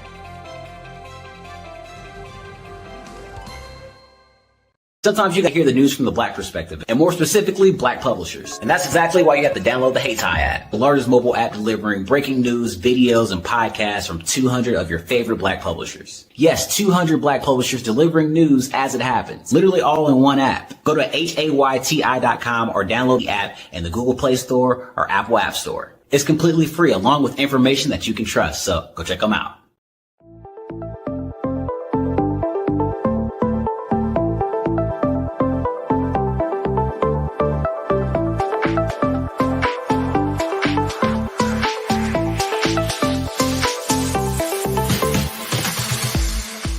You need to be messaging and communicating to a lot more folks and getting them committed to you as a brand and feeling that you are trustworthy, as a subject matter expert, and for their needs and their pain points. That says, look, here are my pain points. Here's the problem that I have that I don't want, or the benefit that I want that I don't have. And Grant and Sydney understand that and are giving me information to be able to assist, in my eliminating those pain points.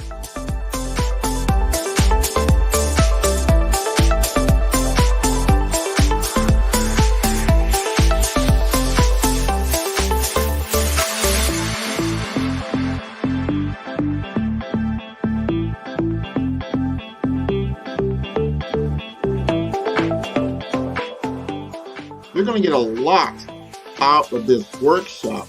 We're going to show you ways that you can begin to look at this particular problem, that you can apply different formulas, techniques, and skills. They're going to get you to that next level. And then you'll understand the value that we're bringing.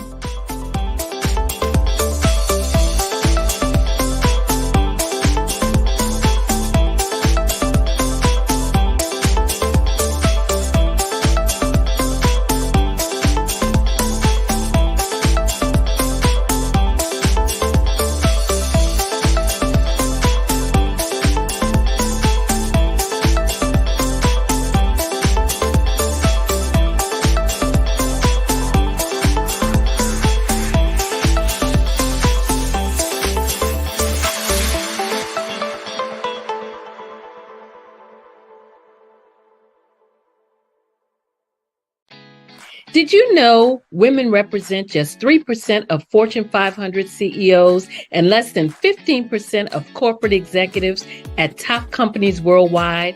Have you wondered what the secrets are to getting into the top ranks, whether in the private or public sector? Do you want to figure out how to stop being held back in your career or passed over for promotion? Then you're in the right place. Hi, I'm Dr. Madeline Ann Lewis, President and CEO of the Executive Women's Success Institute. I have decades of experience in the military, the federal government, and corporate America, and my mission is to help women succeed and tap into their full potential. I want to reach 1 million plus women around the world to become the leaders they are meant to be.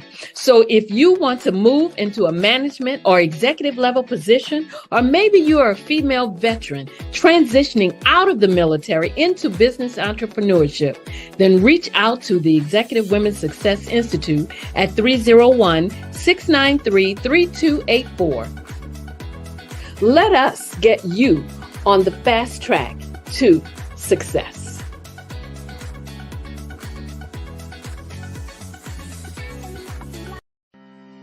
Are you aware that showing off your expertise can gain customers and position you as an expert in your industry? Consumers need confidence to purchase, so let us showcase your knowledge by interviewing you for a 3 to 5 minute video.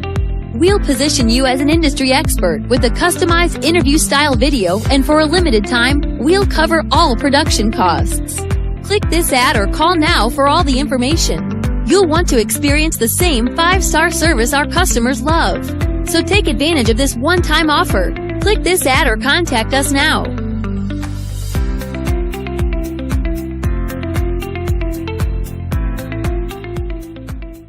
The Black Business Expo's mission is to raise funds for high school seniors going to college or K-12 entrepreneurs. This expo is a fundraiser for students. Please, you may go to www.blackbusinessexpousa.com to donate to the scholarship fund or use the Cash App at $BBXUSA. Our goal is to give laptops and up to $5,000 to 10 students. Students can register online at www.blackbusinessexpousa.com. Every dollar counts. Please donate to the Black Business Expo USA Scholarship Fund.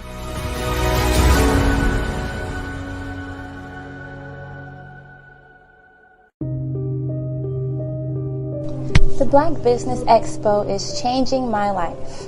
This year, they are giving away laptops and even $5,000 in cash to students just like me.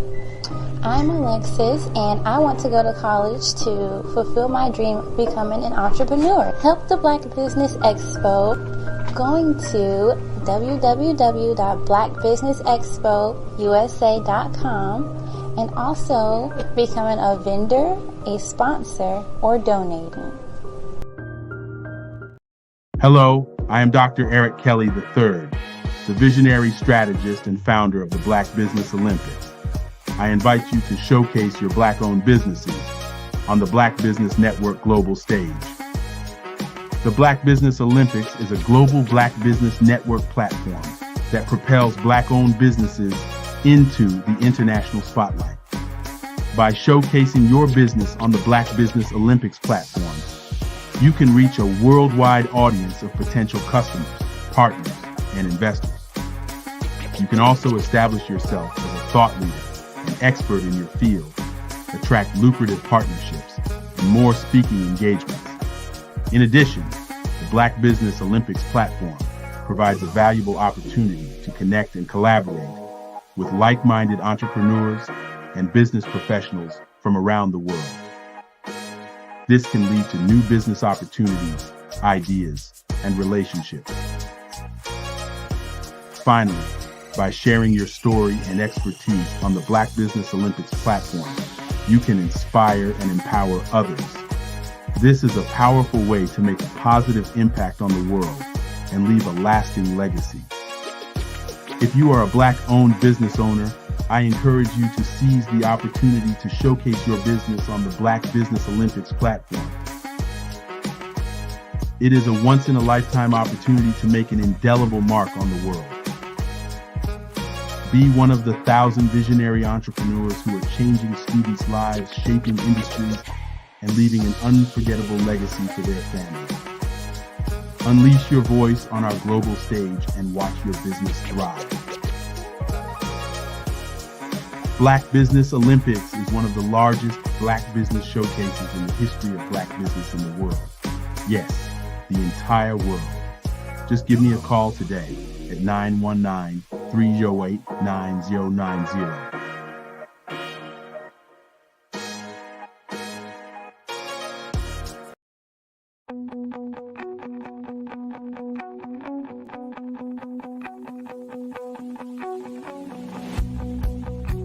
I am Black Business. From the moment I wake until the time I sleep. Yes, I am Black Business. I am Black Business. Tell me, are you Black Business? I am Black Business. Do you support Black businesses? Listen, I support Black business because I am Black Business. Black Business Expo, one of the largest business showcases in the history of Black business in the world. The world!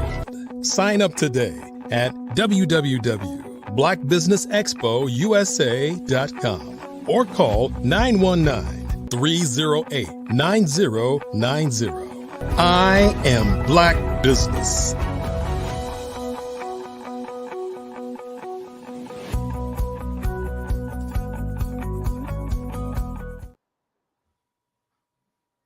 Good evening, business owners, entrepreneurs, thought leaders, and corporations. Welcome to the Black Business Network.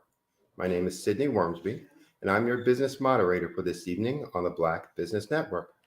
The Black Business Network is a 24-hour business network showcasing Black businesses, business owners, entrepreneurs, and thought leaders worldwide. We have speakers from North Carolina, from London, Singapore, Africa, Japan, and from cities all over the United States. The Black Business Network is a global community sharing its business knowledge to empower, to inspire, and to educate businesses about business. It is with great honor and immense privilege that I introduce our final speaker for today, a visionary whose work transcends the boundaries of time and culture, Dr. Eric Kelly III. As one of the preeminent African-American artists of the last 3 decades, Dr. Kelly has not only carved a niche in the world of art, but has also been a beacon of inspiration and change. Dr. Kelly's journey in the arts is a testament to the power of creativity and resilience. His work, a harmonious blend of the abstract and the expressionist, invites us to explore the depths of human experience and the complexities of our society. His unique perspective on the intersection of images and on the nation state, as well as the interplay between art and humanity, challenges us to see the world through a lens of empathy and understanding. His remarkable ability to capture historical moments through his art provides us with a visual narrative that speaks volumes about our past, present, and future. And each stroke of his brush, each line of his drawings tells a story that resonates with the depths of our souls. Dr. Kelly's art is not just a display of skill and talent. It is a conversation with history, a dialogue with our collective consciousness. In addition, Dr. Kelly's contributions extend beyond the canvas. As the founder of the Black Business Olympics, he has created a platform that uplifts and empowers, fostering a community where diversity, innovation, and excellence are celebrated. His vision and leadership have paved the way for a brighter, more inclusive future. And today, as Dr. Kelly shares his insights and experiences, let us open our hearts and minds to the lesson he has to impart. Let us immerse ourselves in the wisdom of a man who has dedicated his life to exploring the depths of artistic expression and the heights of human potential. Please help me welcome Dr. Eric Kelly III. Good afternoon, good evening. Hello, world. Hello, everybody. How are you this evening? Hey, man, I'm just elated to be in this moment as we look at the past and and look toward the future. It's the end of a year and the beginning of a new year, all at the same time. So I know you are excited to kind of lend your expertise and your insights to folks. So I'm going to get out your way and let you do your thing. As we say, genius is common. I'll see you on the other side. And of course, Sydney, before you get out of here, I want to thank you for your tireless work on this project. As for the last couple of years, you have truly been a beacon. You've truly been a brother. And, you know, a lot of times when you're doing something like this, you don't meet new people that you don't meet in your own hometown or you don't meet in your travels. And for those that don't know, we've never met in person, but you still feel like my brother. Just like all of the Black businesses, the over 4,000 Black business people have been on this platform. We still are our brothers and sisters. And I want to thank you again, as I know you're with family, and you know I believe in family. So enjoy your family as we continue to move toward next year. All right. I appreciate the appreciation. So go ahead and do your thing and enjoy the holidays and look forward to working with you in the next year as well. Genius is common, and I will see you on the other side. Good evening. Good day. Good evening. Good day. I wanted to start out with good day. What is a good day? As we look at our future and we look at our past and we look at our today, that's a good day. For those who have had an opportunity to go on this ride for 7 days from 8 o'clock in the morning to 8 o'clock at night, and the rebroadcasting of the shows and the business owners in the evenings. For those of you who have been on this journey from the beginning when the pandemic hit until now, and for those of you who have just joined us on this ride, I want to say to you, thank you. Not, I'm glad you're here. Not, I wonder who you are. Not, why are you here? I just want to say thank you. To all of the business owners, this week, I want to say thank you. As the days come and go, I want to say thank you. But more importantly, I want people to understand, while many people are doing other things, we are doing Black business things. The Black Business Olympics is a 24-hour business event, business broadcast.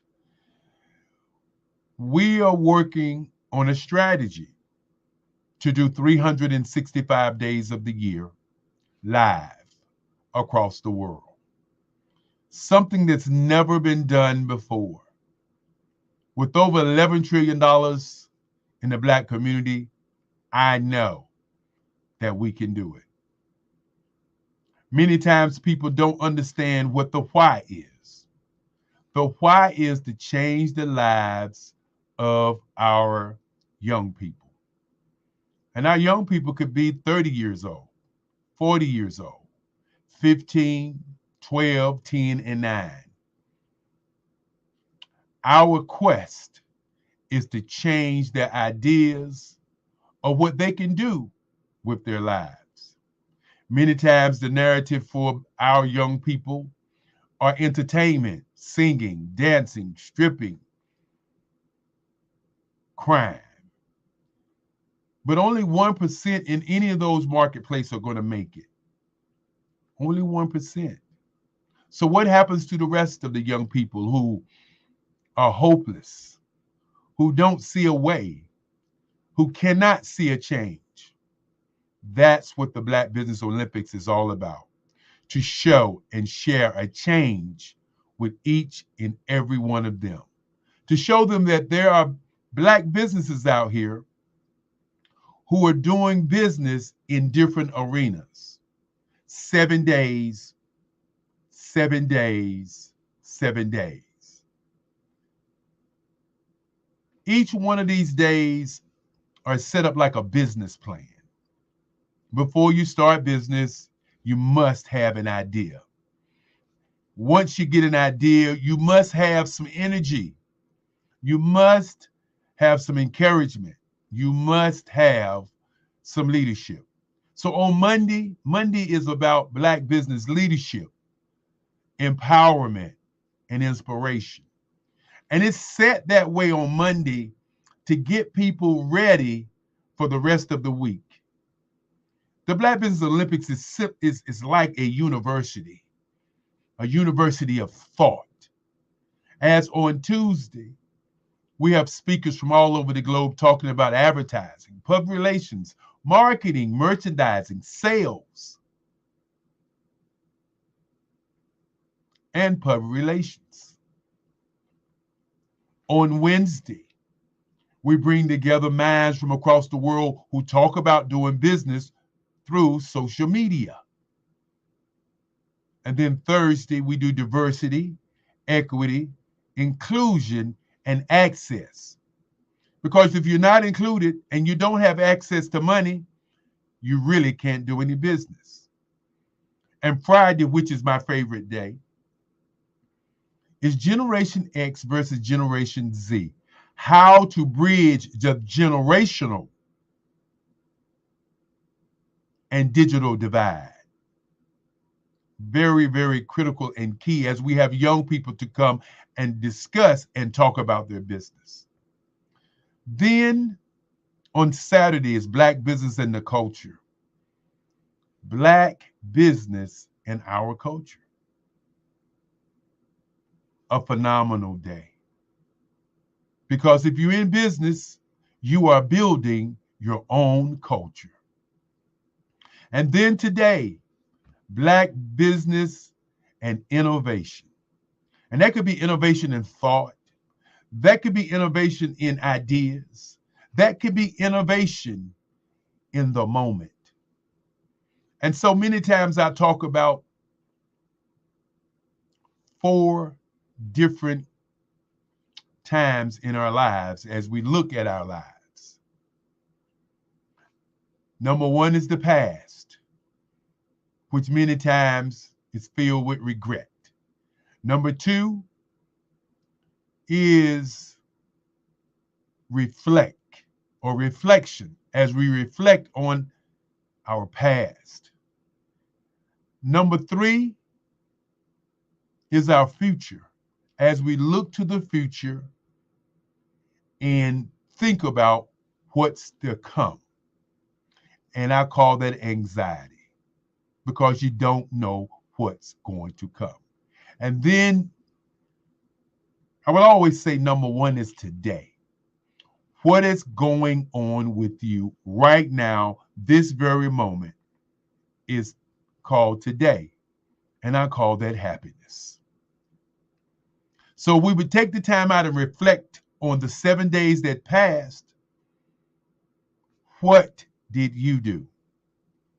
You saw speakers from around the globe speak to you, and the question still becomes, what did you do? Did you donate to the kids? Did you donate to the business owners? Did you take the time out and think enough of someone else to give? Now, my mission is to serve, and that's why I'm here. We started in 2000 when the pandemic hit, and we moved from the pandemic, which we did just 1, to the next year, and we did 4. After we did 4, then we did 6. And I remember back in the day, the first one we did, we had 36,000 people to show up. By the end of 2021, we had over 10 million people to show up. And then, of course, last year we did every other month, and this year we're doing every month. The numbers are crazy.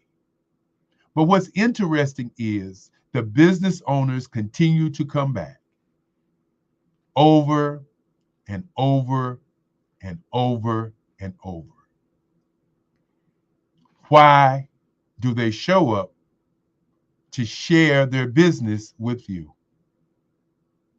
I submit that they are standing on the shoulders of the Marcus Musea Garveys, on the Madam C.J. Walkers, on the shoulders of the Malcolm X's, the Martin Luther Kings Jr.'s, the Nelson Mandelas.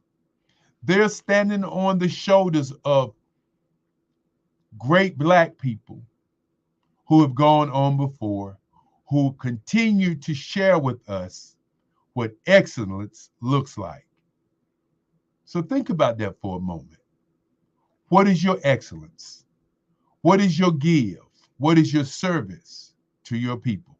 As my great-grandfather used to say,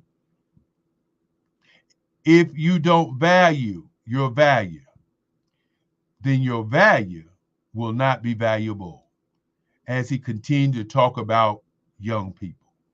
And that's why we do it, to raise scholarships for the kids.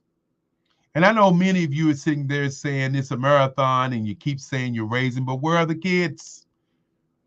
Where are the kids? And we can keep saying to you all, where is your service? We run the BBX USA monocle across the screen, and we expect that our community will understand and join in with what we have planned. Before I go any further, it's been one of the things that I continue to do is to thank the people who make this happen. I don't thank me. I don't sit around and look at me and say, I. I continue to say, thank you to those who have made this happen. And when I say thank you, I have to thank the number one person in my life. I have to thank my great-grandfather, who was my only daddy. I have to thank him when he stopped me when I was 7 years old and asked me to be a lawyer. And he almost demanded that I become a lawyer, brought the books in the bedroom as I stayed in his house. And I said I wanted to be an artist. And true to form, like my great-grandfather, he said, well, then where's your work? And I scurried over to my bed and I pulled out the art that I had been drawing. And with that, I went on a journey with him to museums. As he said, I should have a museum if I'm going to be an artist. And so we went to different museums to show me what a museum was. And my great-grandfather said at that time, you cannot give your work away. You must only sell to collectors. And that's what I've done all of my career. One of the reasons that I showed the art side of me, doing this whole business side of me, is so that people can understand what it's really about. My grandmother and my great-grandfather's name was Henry S. Stansel. Excuse me, Henry, we called him Papa Stansel. My grandmother, who started the Black Business Expo in 1990, when she brought it to my advertising agency and said she wanted to bring corporations and Black businesses together. Because in the rooms that she was in, she would always hear, where are the competent Black businesses? And so we started this movement 1990. And the key to her, as she explained it to me, was that she wanted to give scholarships to kids because she saw how I changed when I got an art scholarship to go to an HBCU, North Carolina Central University. She said she wanted to see that kind of change in students in North Carolina. And we've since moved that from North Carolina to the globe. If you're a student out there and you're looking to do something with your life, we have business owners who want to be mentors. We have business owners who want to give to you. Go to the website, www. Business Expo USA, and fill out the information. The key word tonight is service and why. So with that being said, I'd like to thank the people behind the scene who are making this happen. First, I'd like to thank my mama, Frances Cagle. Yes, she's the queen of the world. My mother, I just want to thank her, as she's always showed and shared with me how to be better at being a human being, how to be better at being who I am, and more importantly, how to continue to press on no matter what. I want to thank my sister, Esther Sherrill, who's cooked for the staff. She is the chef. Want to thank Lisa Williams, who takes care of transportation all over the country for all of the people. Want to thank my little sister, Alfreda Williams, who's a sponsor of this event. And I want to thank my little brother. I know he gets tired of me saying little brother, but I want to thank Alonzo Zoe Cagle, as he continues to inspire me to continue to push and press forward. When you start saying thank you, it's a tricky thing, because sometimes you're not going to say everybody. And when you don't say everybody, somebody's going to be mad with you. Well, I want to say this before I get started on the thank yous. If I don't mention your name, does not mean that I don't thank you for doing what you've done for us over the last 4 years. If I were to thank each and every person, I would have to thank 4,000 people. And of course, I don't have the time to do 4,000 people today. But I want to start out with a young lady who's been tirelessly, been in the background, who's really, really stepped up. And she's just proven what our young people can do. I want to thank Maroc Hicks. Maroc Hicks has been tirelessly working on this project, only 30 years old. 30 years old. And the reason I stopped there is because I am over 60 years old and should not be sitting in this chair raising money for our young people. Our young people should be sitting in this chair raising dollars or raising funds for young people. When you understand the age on the planet, the average age is 27 years old, 29 in North America, 27 in South America, 29 in Europe, but in Africa, 14. 14. So as we move forward to say thank you, I want to say thank you to those who have really made it happen. To the board, to our board chair, Gerald Stone, I want to tell you thank you. I want to also say thank you to Mark Lee. Mark Lee has been our engineer for over the last 4 years, making sure all the commercials and everything works well. I want to thank Mark Lee for that, because it's easy to look good when you're doing things, but you got to have people to help. I want to thank Dominique Milton of the CMV, the Carolina Virginia's Minority Development Council. I want to thank our first moderator, Andrea Adams. I want to thank Coach Kimberly Williams. I want to thank Alan Thornton. I want to thank Enolia Fote out of Nairobi. I want to thank Sharon Ficklin. I want to thank LeBron. I want to thank John Riley III, Renetta Brown. Want to thank them because they came in and talked about their companies. Definitely want to thank Renata as she's going to be doing the literary session next year, as we're going to be doing 2 weeks. So if you're a writer, author, make sure you get in touch with her by going to our website. Want to thank Dr. Curtis Charles, the University of West Indies, as he talked about artificial intelligence. Want to definitely thank him. As I think about the other speakers, want to thank Dr. Barbara Wright, the $1 million grant writer. Want to thank Tanya T. Wise. Yes, want to definitely thank her, as she has been another lady that's labored in the background to make things happen. Jennifer Samuel, want to give her a shout out. Want to thank Dr. Tabitha Russell, who, while we are going through the process of bringing all these great speakers, over 145 speakers, she calls out of the blue and says, is there anything that I can do to help? Angela Baptiste, who was one of our moderators who also spoke, want to thank her. Want to thank Melanie Perry, the Zillionaire Enterprise. Want to thank Damon House. Want to thank Andre Ward, Trudy B. Parsons. Want to thank Gene Baker.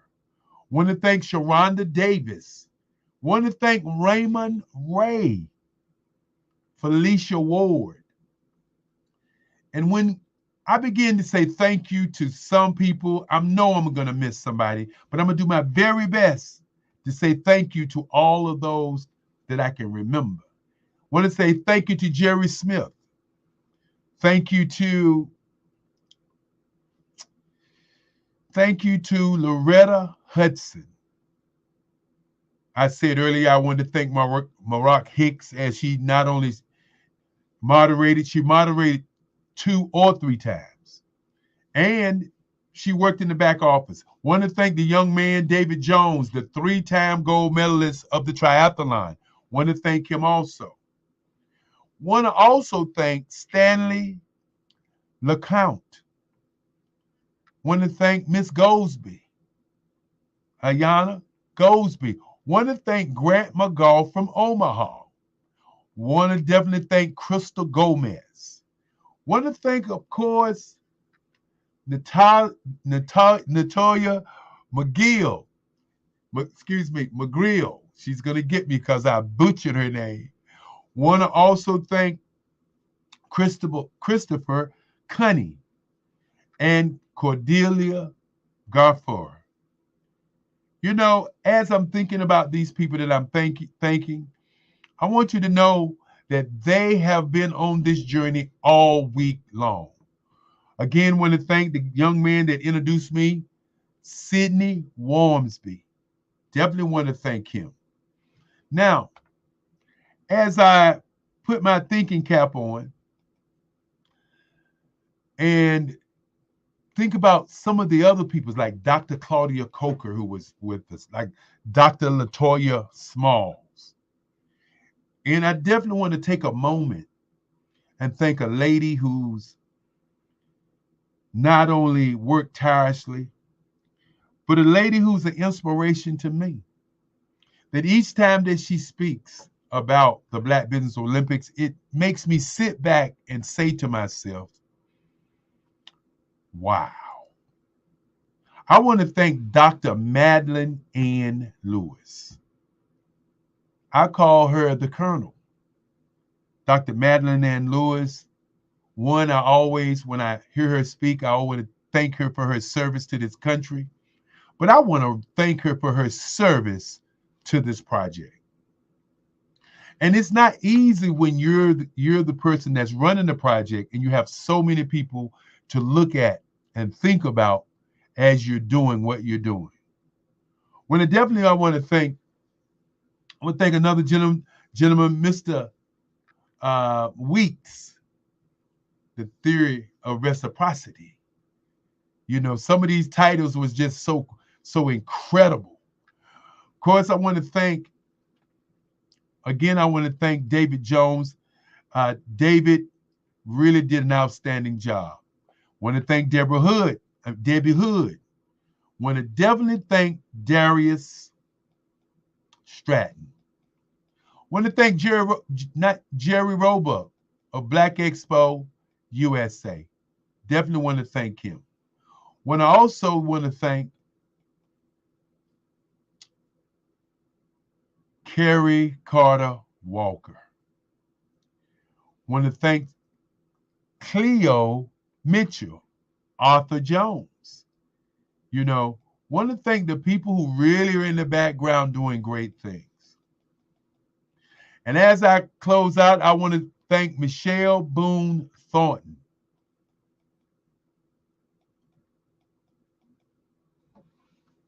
Take a moment and just say a few words about Michelle Boone Thornton. Her and her husband have been working with us. Virgil Thornton is her husband. Have been working with us to make sure that we get different insights. Michelle talks about your health and how you feel. Virgil talks about leadership. An outstanding pair. Want to thank Spiritual Teak.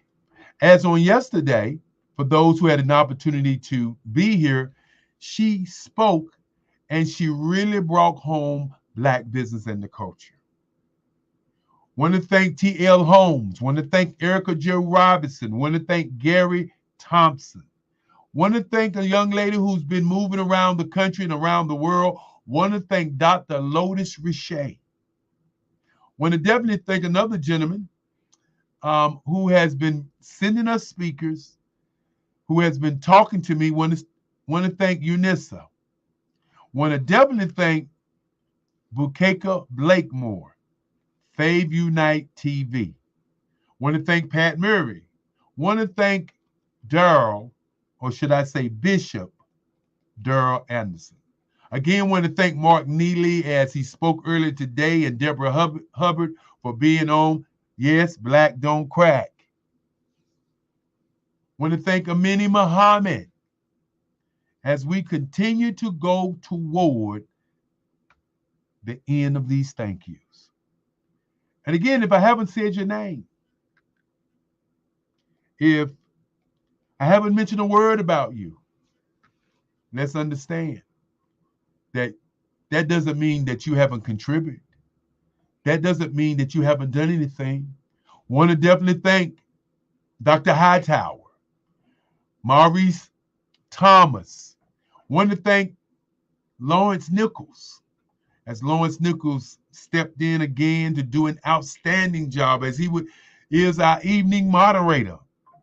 As I get a chance to at least say goodbye to him this evening as we get ready to close out.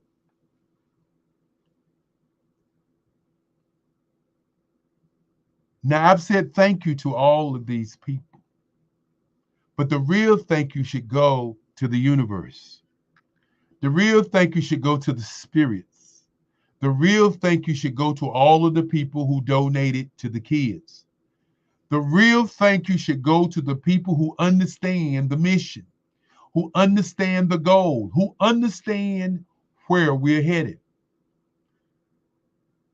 Today is the happiest day of my life because I get a chance to say thank you to so many who have been a part of this journey.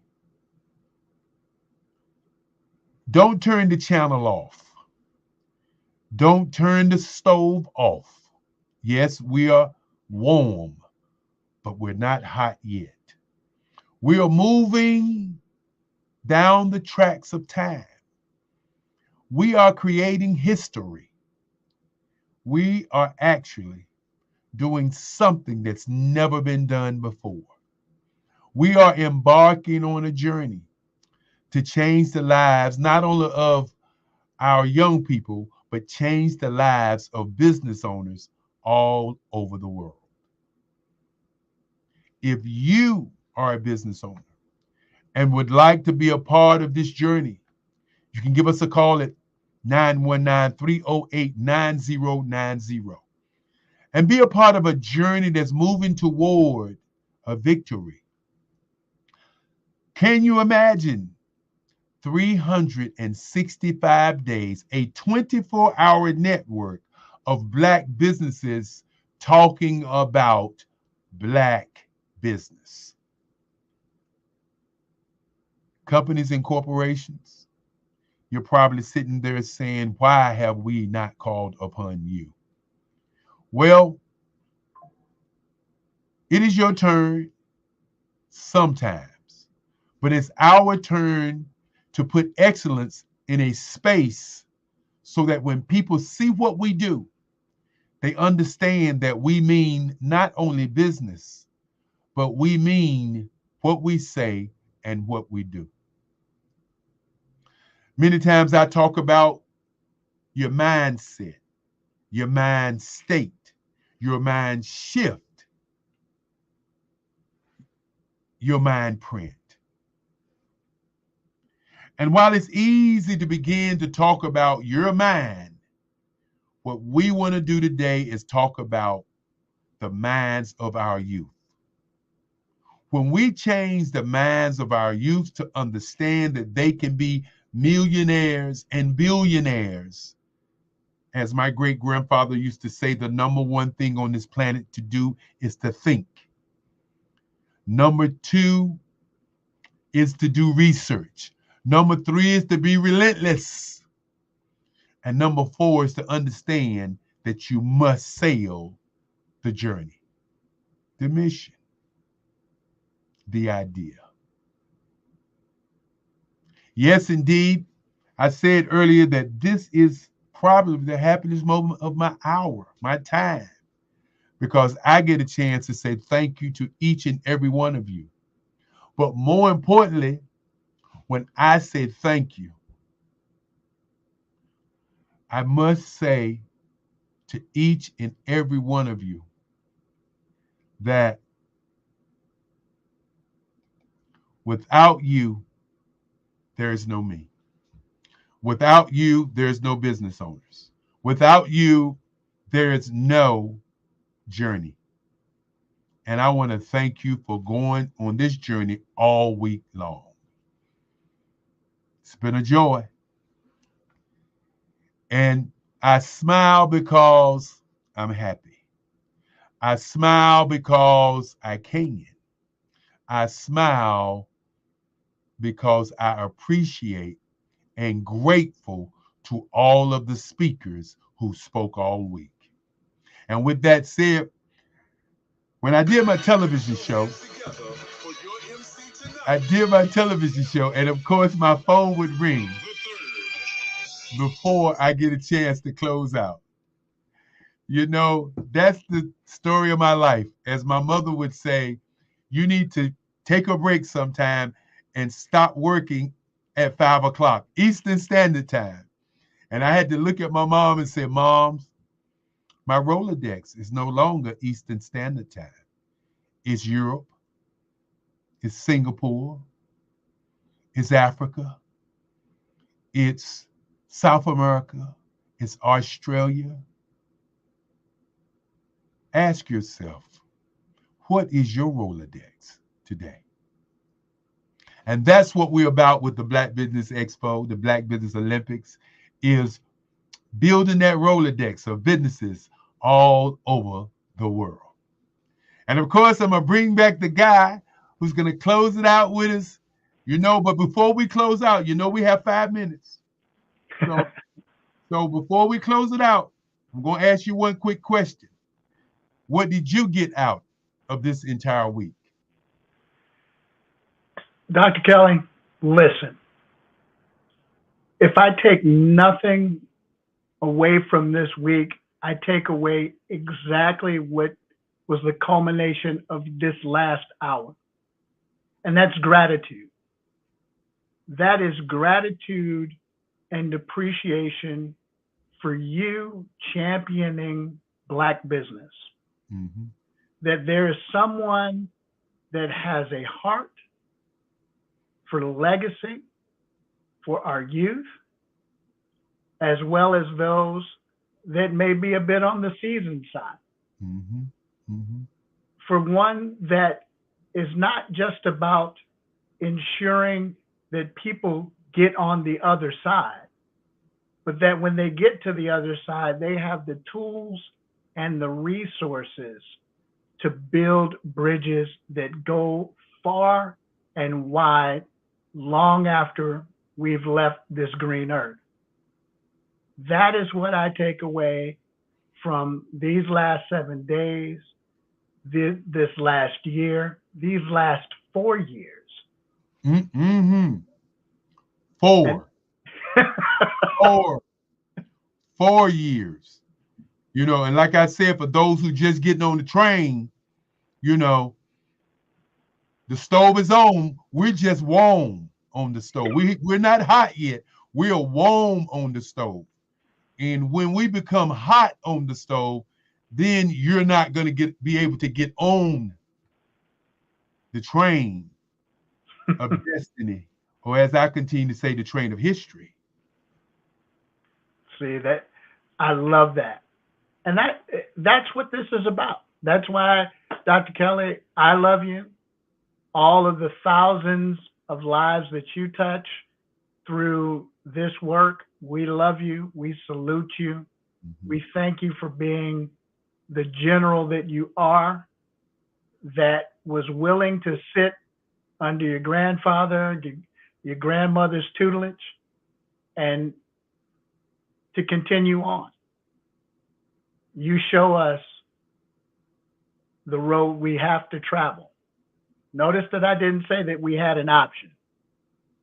It's the road that we have to travel if we really want to see the change that we want to be.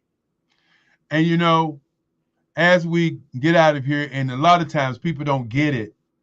They just don't get it when I ask people questions, because deep down inside, both of us know that this is something that should have happened before now. That's the interesting part about what's going on. This is not something that's new. This is something that should have happened way before now. Because many times when we start talking about a network of our own, it's always we're doing something against somebody else and excluding other people for fear of us getting together and joining our resources together across the world. And so we must begin to understand there's nothing wrong with the brand. And that's all we're selling, just like Coca-Cola, Pepsi-Cola. Our brand is Black business. Our brand is not, we mad at you. Our brand is not, we don't want you. Our brand just happens to be Black business. And with that being said, I know we got about 30 seconds to go. And I want to get out this last part before we go. You know, what you're looking for is looking for you. And as I used to say on my TV show, The Man on the Spot, without love, there's no happiness. And without happiness, there's no peace of mind.